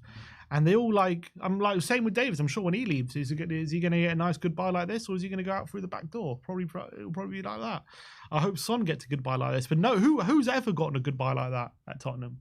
No one. Lloris? He had that halftime speech. Exactly. That was after he left, like quite a while after he left. And when he did come back, there wasn't like a massive ovation for him or anything. It was just he got to talk at halftime in a game. Like, we should be doing a lot more for our players. I agree. Totally agree. Harry Kane, this was the tweet he put out saying, what a winning feeling, just him lifting the trophy. This was Harry Kane and Eric Dier on the pitch after the game. Kane was just like to Dier, how does it feel, Eric? How does it feel? We've never been in this situation before. I think apparently Dier said better than I thought. Yeah. Oh man, look at that! So much beer. Unbelievable. You can see how happy he is, and you can see like this relief is like lifted off his shoulder. Because you know what? It's so weird to see him like that, because I'm just so used to seeing like those depressed Kane pictures of like him walking past the Champions League trophy, and like him at like another final which he hasn't won, and so it's so weird to see that massive like smile of kind of achievement which he never really got to do at Tottenham. Yeah. As much as I'm really happy with him, it is just like kind of like sad to see that he's winning his first trophy of his career, and we could be winning a trophy in the exact same season. You know what? So there's something very small, but at least they're all wearing white in these pictures. Thank God they're not wearing red that we have to scroll through. I guess, but they've got a red logo. And then the last but not least, some more pictures of Harry Kane. This one with Manuel Neuer and Eric Dier as well. There you go. So yeah, look, big up to Harry Kane, big up to Eric Dier. Congratulations on winning the Bundesliga. Now, Harry, it's just time to come home. Exactly. You won something. You won your trophy. Now, come back to Tottenham and be miserable like the rest of us. Yeah. Come on, you're meant to be miserable, Harry. You're not meant for all this achievement. All right, and it's time to finish off the stream doing Predict the Prem, the sole reason why Sim is in this fancy dress. So I think you should put the wig back on. I think you should put the wig back on just for this episode. So itchy.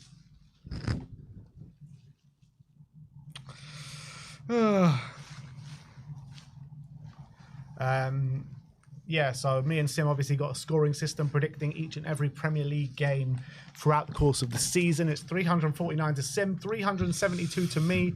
The way the scoring works is 5 points for a completely correct scoreline, 1 point for correct result, and the star man, once you pick that man, cannot pick them again for the rest of the season. After this, only 2 game weeks left to go. 5 points for a goal, 2 points for assist. Let's see how we did this week. Starting off with Southampton, Manchester City. It finished 0-0. We both went for heavy Man City victories, 5-1, 4-0. Quite unbelievable. Lost you, Southampton. Quite unbelievable that Southampton take a point in this game. Did you see Diaz after the game? His interview? He was very frustrated with Southampton. He's like, they didn't even come here to play. They just came here to sit deep and not do anything. He was like basically ripping into them. But like, look, they got a job to do. That's not to be the worst team in the world. So yeah. In the Prem. So as you can see, Sim is dressed up as a beautiful Cleopatra, Egyptian queen. And the reason was because we had a bet. Sim said Southampton will be the worst Premier League side of all time. And because of getting a point against Man City, they were not the worst Premier League team of all time. And Derby will stay as record holders for being the worst Premier League side of all time. So, I mean, look, the game went so unexpected. Southampton actually defended so well. Like, Man City could not do anything against them. I think they barely had a shot on goal. 0-0.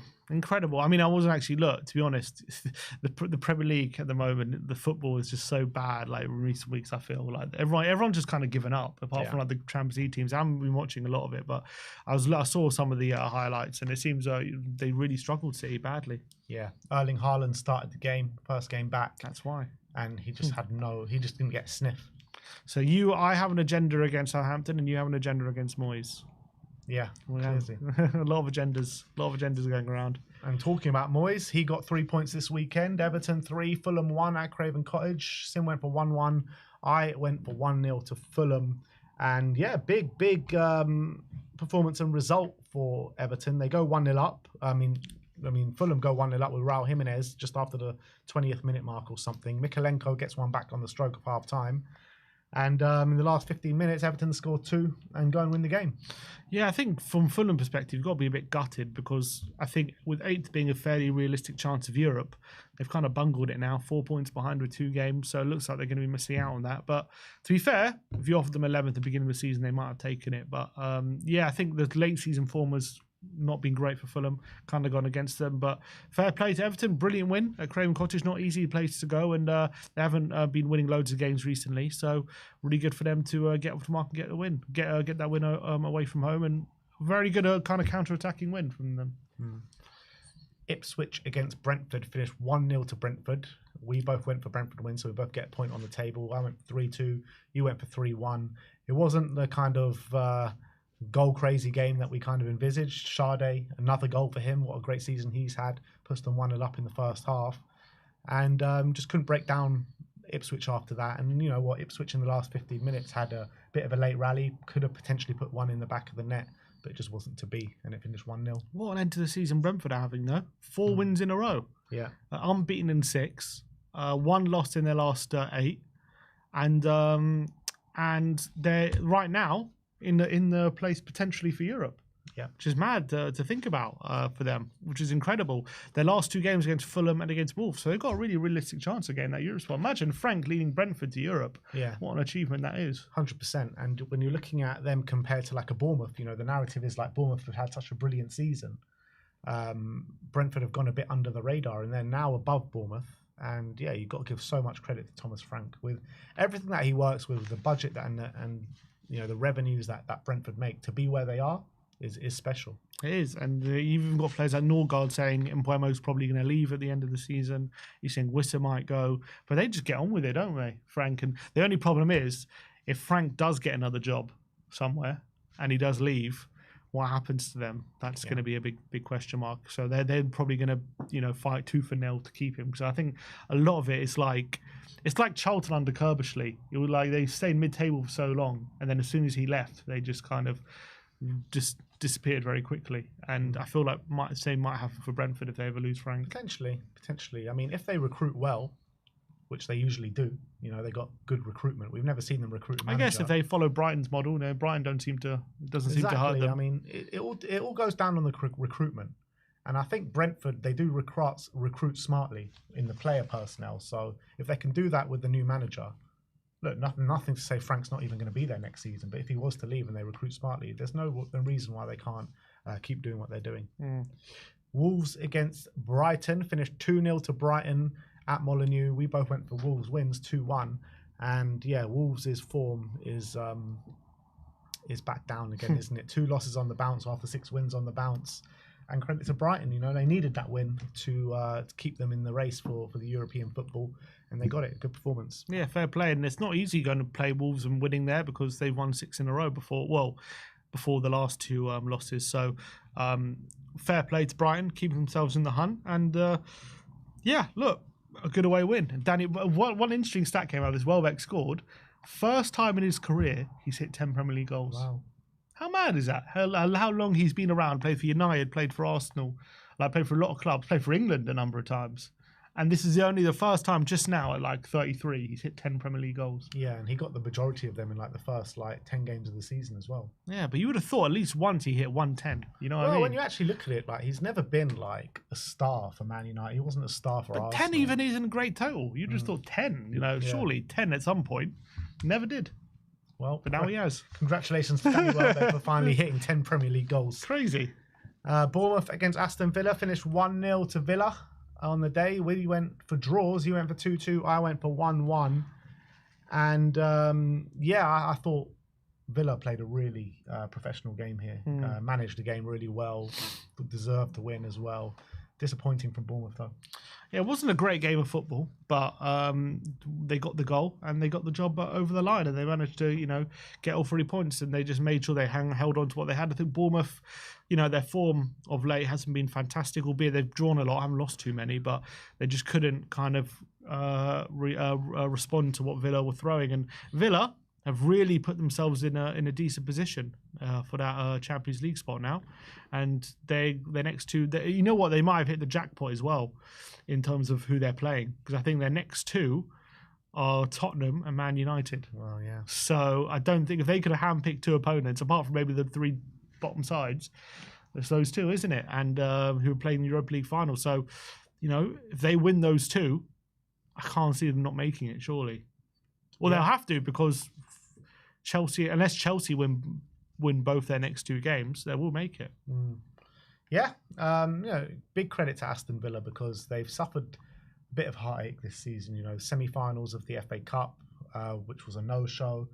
The way they went out to PSG as well, such a spirited performance where, on another day they could have won that game with the chances that they created. So 2 heartaches in the 2 competitions. And I think their season, I think it deserves a nice little happy ending for them in Champions League football, because I think they've deserved it. Well, they're guaranteed European football now for next season. Just where it is, we'll have to wait and see. But yeah, I think at the moment you got to say they're favourites, because those 2 games, I can't see them not winning either of them. Did you hear? Yeah, I agree. Did you hear Unai Emery after the game? It was interesting what he was saying, and he was like, "It's just important we're in Europe next season. It doesn't matter about the Champions League. It doesn't matter about Europa League, whether it's Conference League. We just need to be in Europe." Well, I think it does matter, because they're in big trouble financially if they don't make Champions League. I guess maybe it's relieved a bit. I guess if they're not in Europe at all, then they're in real trouble. So I guess being in Europa or Conference relieves it a bit. But considering they spend 96% of their wages of their turnover on wages, I think they had to be really in the Champions League. If they really wanted to compete and progress, they need to be in that competition, I think. And even with that, apparently they have to sell someone. Do you reckon he's just kind of saving face just in case they don't do it? Yeah, potentially. Maybe he is. But I think they need to. I think they really need to. Not to say it'll be a massive failure if they only get Europa League, but they do really need to be in Champions League. But imagine 2 seasons in a row in Champions League with Villa. Amazing. Brilliant. I mean, look, they deserve it in terms of the way. Look, put the money problems aside for 1 second, but just the way they've recruited and who the caliber of player that they've brought in. You know, you look at January, right? They acted like a serious club, more than anyone in the Premier League. You know, maybe Manchester City aside, but you go bring in Asensio, bring in Rashford. You know what I mean? Bring in those 2 players. These are the 2 players. Asensio came in and did the business straight away. Rashford was really important to them in their Champions League run as well. So both these players had such an impact. And Donyell Marlin, you know, no one's really talking about him, but he's had an impact as well. And, you know, obviously Tottenham kind of got coined, you know, their position in the Big Six as it is, because they were, I think they finished in top 6 for like 10 years in a row or something, and then they got under Poch, they got Champions League football 4 years in a row, I think it was. Yeah, I think it was 4 years out of 5. No, I think in a row. Was it in a row? Maybe. I think 15, 16, 17, 17, 18, 18, no, yeah, 4 years, or 5 years in a row. 19, 20 as well. 5 years in a row we got Champions League. But are Villa in their Spurs Poch era? Are you feeling? I think Arsenal in their Spurs Poch era. Arsenal in the Spurs Poch era. Villa aren't there just yet because they need to have a bit of a title challenge. But if they get Champions League this season and they get it maybe another season, all of a sudden they're well, I guess it'll be interesting if they win. They get in Champions League, but we get Europa League. Maybe we can put off that conversation for another year about kicking us out of the Big Six. All it signifies is there's no such thing as a Big Six anymore. Yeah, I agree. There's no I think such with thing. Newcastle and Villa there now as well. Newcastle potentially Champions League this year. Villa Champions League last year, and look how well they did against PSG, who could go on and win it. They're in the final. So there's more of a Big 8. There's no such thing as a top 6 anymore. And 2 of the classic top 6 are in 16th and 17th. Yeah. But both in the Europa League final. Both, yeah. So just is what it is. I just think the top 8, top 9 of the Premier League just all so strong. Anyone can do it on any given occasion. Next up is Forest Leicester. Very bad. Well, it feels like it would have felt like a defeat for Nottingham Forest. It finished 2-2. Sim went for 2-0, as did I. And yeah, I mean, we saw the scenes of Marinakis going onto the pitch after the game to have a go at Nuno. Look, they go 1-0 down, don't they, in the opening 15 minutes. Morgan Gibbs-White straight away, 1-1. Chris Wood at the opening, just after half-time, puts them 2-1 up, and you're like, all right, Forest are tying it around. There's no chance they're dropping this now. And they concede Buonanotte with 10 minutes to go and just couldn't find that winner. How Forest, as good as they've been defensively, concede 2 to this Leicester team who barely score this season? It's just bottom of the mind boggles. But you know what? I'm going to say to that Forest fan, I told you there's going to be a point in the season where you go 5 games without a win and it's going to cost you, and it might just be happening now. Yeah, they've really let it slip. They've won their 1 win in 7. 1 win in 7. And who did that win come against? Yeah, it came against us. Of course it did. But even that game, they probably shouldn't have won, but they did, and they fair play to them. But yeah, look, their form, considering they were 7 games ago. I think if you looked at the table, they were a shoo-in. I think they'll probably think 7 or 8 points clear, and you're thinking surely they're a shoo-in now. But they've just completely dropped off a cliff. They can still do it though. They can. They got Chelsea on the final day, so they need to make sure. They need to beat West Ham. Yeah, if they beat West Ham and then take it to Chelsea, it's like a cup final, isn't it? That last day. And who does Chelsea have United next? They'll probably win that. Yeah. So they just need to make sure they take it to the last day. But look, if you're drawing at home to Leicester, there's no guarantees you beat West Ham at this point. Of course, yeah. So, but yeah, they can still do it. They're gonna have to win their next 2, but it shouldn't have come to this really, considering the games they've dropped points in and what the position they were in. But look, I think sometimes when teams like Forest, when they get into that position and it gets to crunch time, the pressure can get to them a bit. Teams like that, you've seen it before, and they start to bottle it because they've never been in that position before.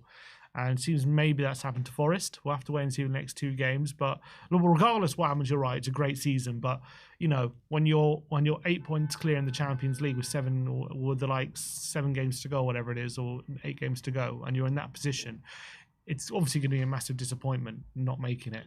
So it usually goes one of 2 ways when a team like that, you know, are fighting for top 4 and whether they get it or not. Do they have another fist of it next season, or do they drop off completely and you know, go back to where they were? So I don't really, it depends, I guess, how they deal with the market. I don't really see them losing anyone. Although Gibbs White's being talked about, but I think Man City, yeah. I think apart from him, I actually see most players staying. Maybe Murillo, but I think probably everyone's going to stay, apart from maybe Gibbs White.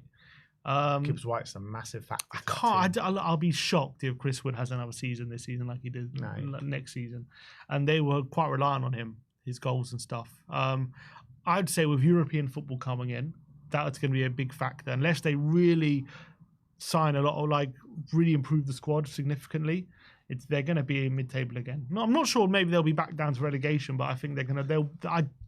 I highly doubt they'll be in the European spots again next season. Do both Spurs and Man United finish above Forest next season? Yeah, both of them. Obviously, it's so hard to know about.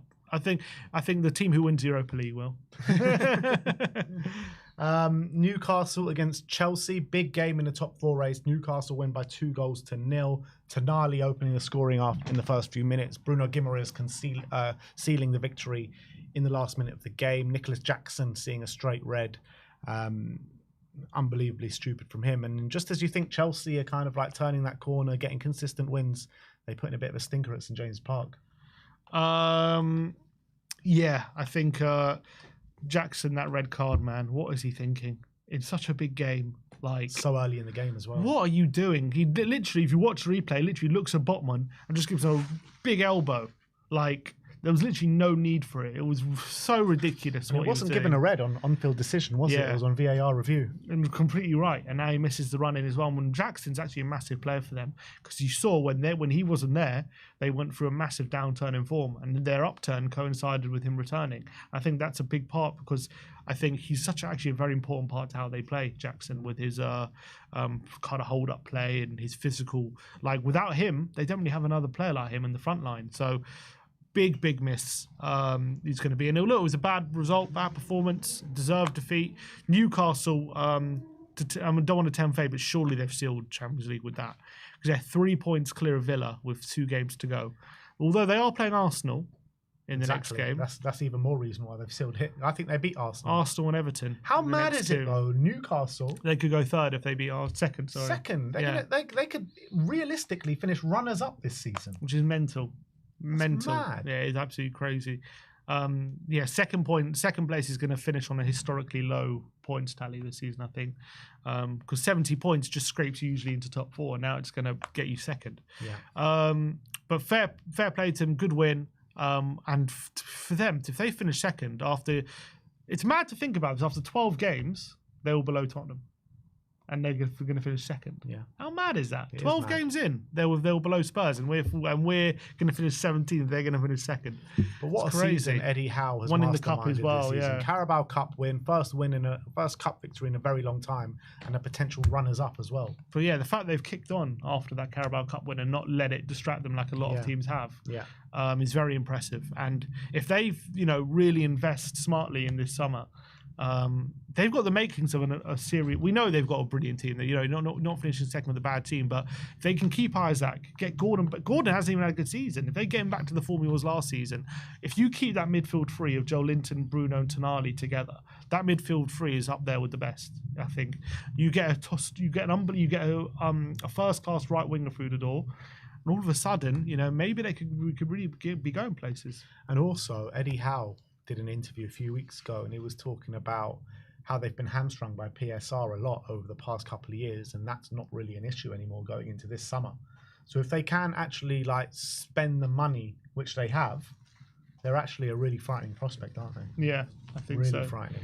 Yeah, and obviously, Could they have a title tilt next season if they spend the money wisely? I think they need to reinvest in the back line as well, because I think Trippier's on his way out. We know Livramento's good, but you might need a competition for him.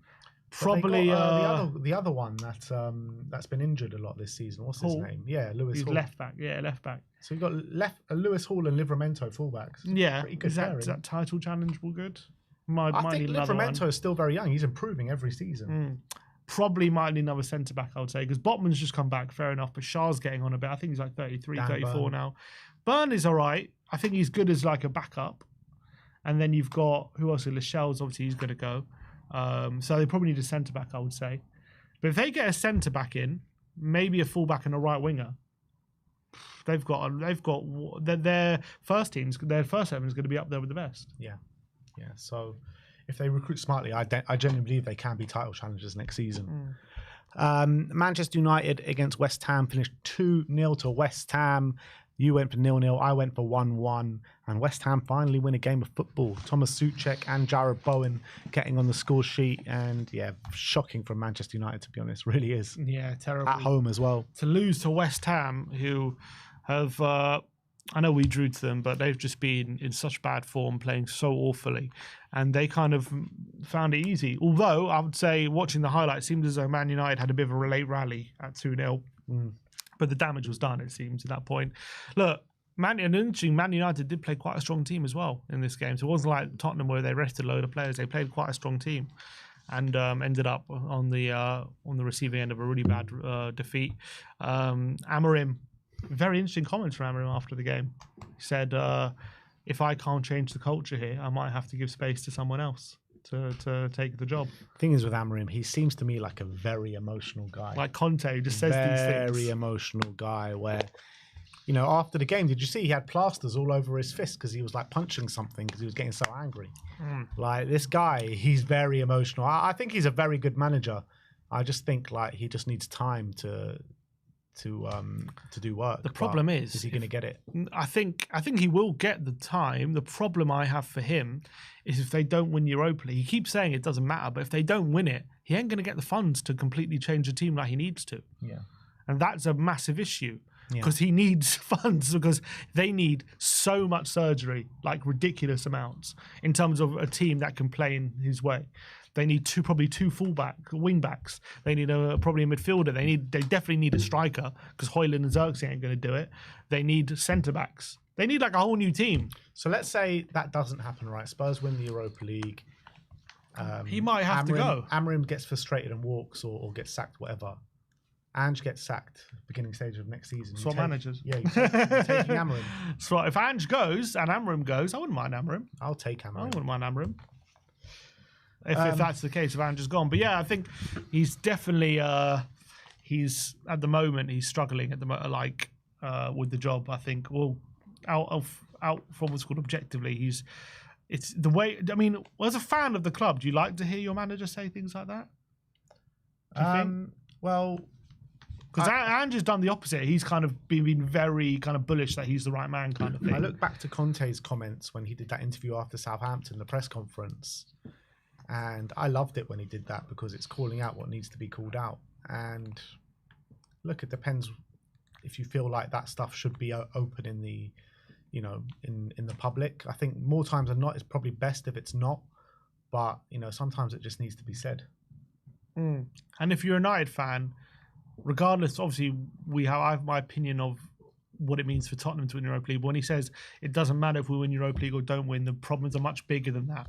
Is that like the messages from a United fan's point of view? I know you're not a United fan, but if you're trying to channel your any United fan, do you think like that is kind of a message you think is a good message ahead of the final? I wouldn't say it's a particularly good message ahead of the final, but it's true. It's completely true. Like winning the Europa League for Manchester United doesn't fix all their problems. Problems are all still going to be there for next season, and it's a similar situation for Spurs. Like as much as it's much bigger for Spurs than it is for Man United. We finished 17th this year, and there's no getting away from it. They finished 16th this year. Two of the worst Tottenham and Manchester United sides we've seen in history. Like winning the Europa League, it's just papering over the cracks for both clubs. But I guess the difference for Tottenham is a lot of fans have said the problem is that we haven't won a trophy. That is the problem. So that does kind of fix a problem. I wouldn't say it's the problem, it's a problem. Well, that's the one that everyone's banging on about constantly. Yeah, but it doesn't mean it's the only problem. It's not the only problem, but that's the main problem, I should say. That's the one that everyone focuses on. Not to say that everything's fixed with win that, but a lot of people, as in like, that's something that a lot of people have said, like, we don't win trophies, 16 years out of trophy, massive trophy. Everyone's dying thirsty for a trophy. So that solves a problem. But for Man United, that's not a problem they've had, either trophies. It's more about how do we get this team consistently being a title challenger again. Yeah. And I think as much as Spurs bang on about the trophies because we haven't won one in so long, you're still looking at it and being like, how does Spurs progress? How does Spurs get back to the levels that we were under Pete Pochettino? You're right. That is also a major problem at this football club. And you would think that if you get back to those levels that you were with Prime Poch, I know we never got over the line with Prime Poch, but usually if a team are that good, they win consistent trophies, right? So you would think like that's the main problem at this football club is getting back to those consistent levels, and then trophies should come. You know But what I that's mean? not how this fan base has looked at it, though. Yeah, but that's the way, that is the reality that what it should be looked at. It should be, but it's not at this football club. Well, we'll do. I mean, yeah, we'll move on to Tottenham in a minute, but that's just the truth. But look, it doesn't matter the way the majority of people look at it. I think it's just because we've been starved of success for so much. But when you look at it objectively, Spurs and Man United have similar problems. Similar problems in terms of we both need to get back to where we were. I mean, they've been away for so long. You know, they haven't been in. When's the last time they were in a title race? I guess the difference between Tottenham and Man United is Tottenham were never there. We were there when, as in being a top team, challenging, but we were never where Man United have been. So it's different, I guess. Yeah. All right, let's move on to Tottenham then. 2-0 to Crystal Palace at the Tottenham Hotspur Stadium. I went for 2-1 to Palace. You went for 1-1. So I get a point for this one. Look, it was just a shambolic performance. Much changed Spurs side against, you know, more or less full strength Palace side. Both sides with an eye on a cup final, but you wouldn't really, I think that the way Palace played, because they absolutely destroyed us. They were really aggressive on the day as well. And I'm surprised how strong they went. I thought they'd go weaker, but they didn't. I was as well. Fair play. And look, it was probably the easiest day Palace had all season. Yeah, record 20th defeat for Tottenham this season in Premier League, in 17th. But obviously, looking at the lineup, looking at how we selected the team, clearly our priorities are in other places. But fair play to Palace, completely destroyed Tottenham. Tottenham were dreadful on the day. Really terrible performances. Not I don't know how many I could put into words how bad it was. One of the worst of the season, if not the worst. It was just shambolic. So. Fair play to Palace. Great win for them and good game to get them ready for the cup final. Yeah. And last but not least, Liverpool against Arsenal. It finished 2-2 on the day. Sim went for 1-0 to Liverpool. I went for 2-2. So the last one gives me a nice little 5-pointer, a little boost going into game week 37. Liverpool go 2-0 up in the space of, 20 minutes or something. And Arsenal clawed it back in the second half. I didn't see much of this game, to be honest, but I heard Arsenal were horrific in the first half and just about got it back in the second. They did, and fair play to them. It was a great comeback. So it looked like they were down and out, and Liverpool ripping them open. Great goals. Well, slacking, poor goals to concede from Arsenal's point of view from Gakpo and Diaz, but fair play to them. They did come back. Martinelli right beginning of the second half, and then Odegaard shot hit the post, and Moreno follows up with a rebound. But wasn't the end of the action because Moreno got sent off. With a terrible challenge 10 minutes ago, and looked like Trent comes on. We'll talk about Trent in a minute, but he comes on and he was providing lots of chances, and Liverpool really should have probably won it near the end, but they didn't. And then Arsenal nearly won it. They did have a goal ruled out fairly because Konate definitely fouled Skelly. But they had a few chances right at the end. But fair play. But Arsenal as well. Odegaard nearly wins it at the end. So Arsenal did nearly win it. But the story of the day was Trent coming off the bench and getting booed by his own fans because he's off to Madrid. Do you agree with that? Because I remember when Kane was trying to get out of Tottenham to go to City, and he came off the bench against Wolves early in the season, and he was being cheered, and everyone was, no one was booing him. And this was a guy who was trying to leave. Yeah. But I guess now Trent has left. Is it a different scenario? I guess I don't know. Look, it's a different scenario, but the way the Liverpool fans are going about this is completely the wrong way, in my opinion. I think it's a bit of a disgrace from the Liverpool fans. Trent has won everything that there is to win at Liverpool. Unbelievable servant that this guy's been to the club. One of the best right-backs he's been in the Premier League. He's been there so long. Came through the academy. He's one of their own. And what more has he got to do for Liverpool? Like, 2 Premier League titles now, a Champions League, a Super Cup, a FIFA Club World Cup, multiple domestic titles as well, in terms of, FA Cups and Carabao. Literally, he's won it all. He's literally won it all with Liverpool and had major impacts in the majority of those trophies as well. So what? He wants to leave and he wants to go to Real Madrid. He wants to try something new. Like, I think it's an absolute disgrace the way the Liverpool fans are going about their business here. Yeah, I understand they're upset that a Scouse lad like Trent doesn't want to finish his career at Liverpool because in the sense that because they see themselves in him, like in their minds, they wouldn't want to play anywhere else. Like this is, if I'm winning trophies and being one of the best players in the Premier League at my boyhood club, that's that ultimate dream. I would never want to go anywhere else. But for a player who's it's their career, and they only have one career, and it's a short career. And if he wants to go try playing for a team like Real Madrid and you know, being a Galactico for a time and trying something else, you know, given how many years he's given to Liverpool and how much has he won and how good he's been, I think you just got to, you know, it's got to hurt, but you just got to say good luck to him and say, you know, you've given us so much, we can't ask for any more, and fair play to you.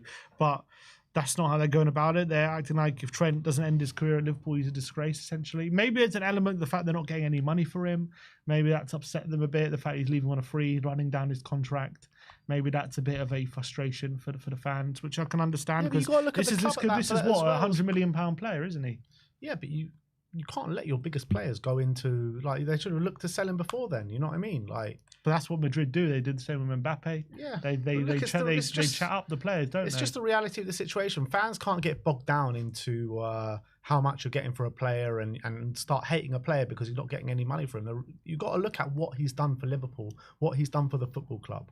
And he's done a hell of a lot. And he made his debut in, the 16-17 season. We're now sitting here in, 2025. And every single season since then, he's had a major impact into their most successful period in the Premier League era. I mean, they've got to show him a bit of compassion, and they've got to show him a bit of love, and they've got to cheer him out the door instead of like kind of hound him out the door at this point. You know what I mean? I think.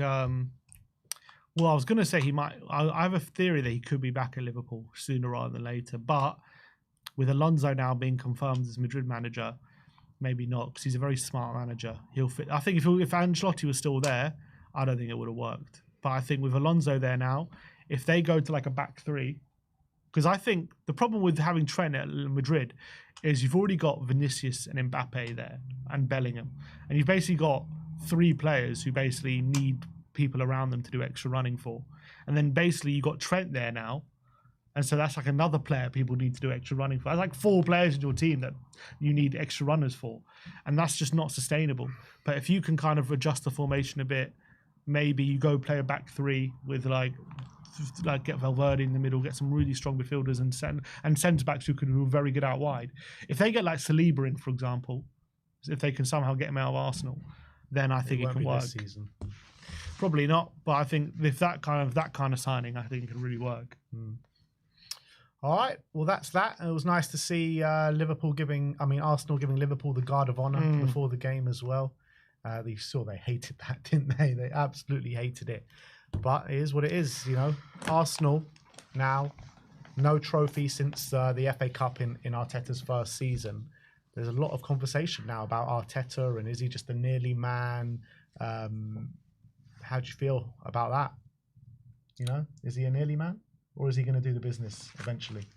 The problem, it's difficult to know, because I feel like it depends. If they really invest heavily in the summer and go big, Already got Zubimendi in. Zubimendi, you get a striker in Gyökeres or something, Isaac, one of those two, and a left winger, serious left winger. You know, get someone amazing, Nico Williams.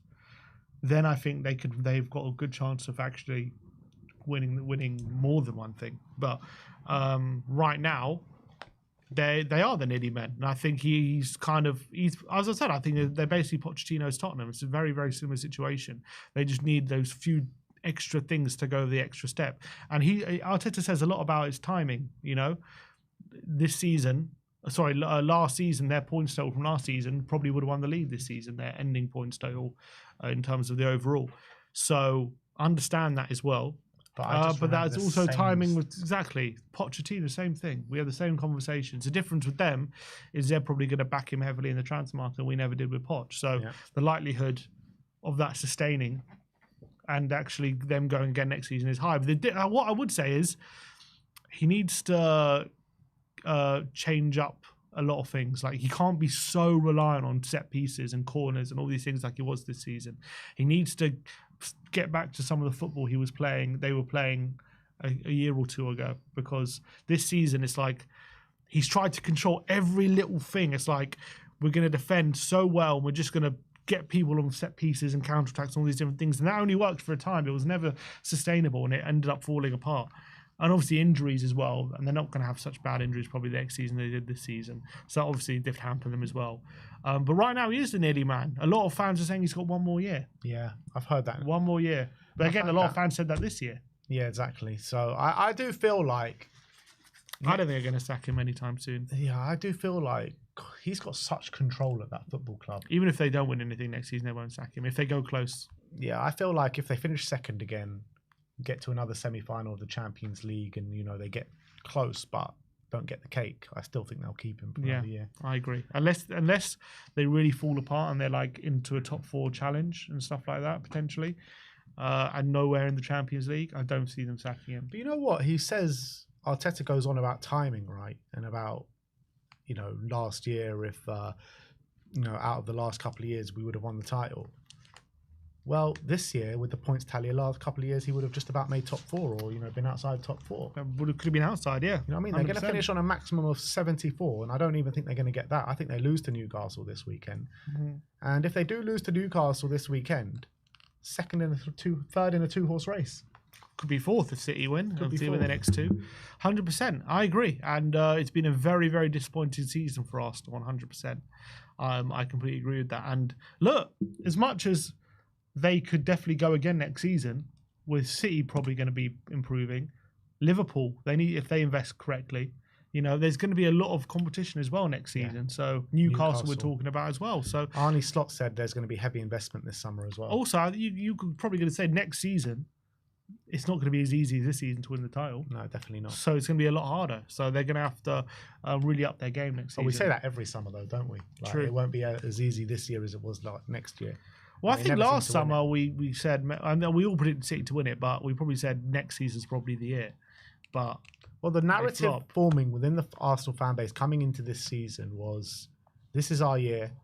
All we need is a Man City drop-off. The Man City drop-off came, and Arsenal drop-off came as well, and coincided in the same year. And if Man City finish above Arsenal this season, that will just blow my mind, because Man City have been so bad all season, and Arsenal have been there or thereabouts all season. And what's happened is that Arsenal have been prime bottle jobs this season, because every single time it looked like there was a door opening, they would just lose or draw the game. Every single time.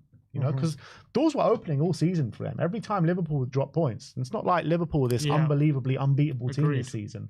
Liverpool weren't even that great this season. They just won the league because everyone else was even worse. Exactly, 100%.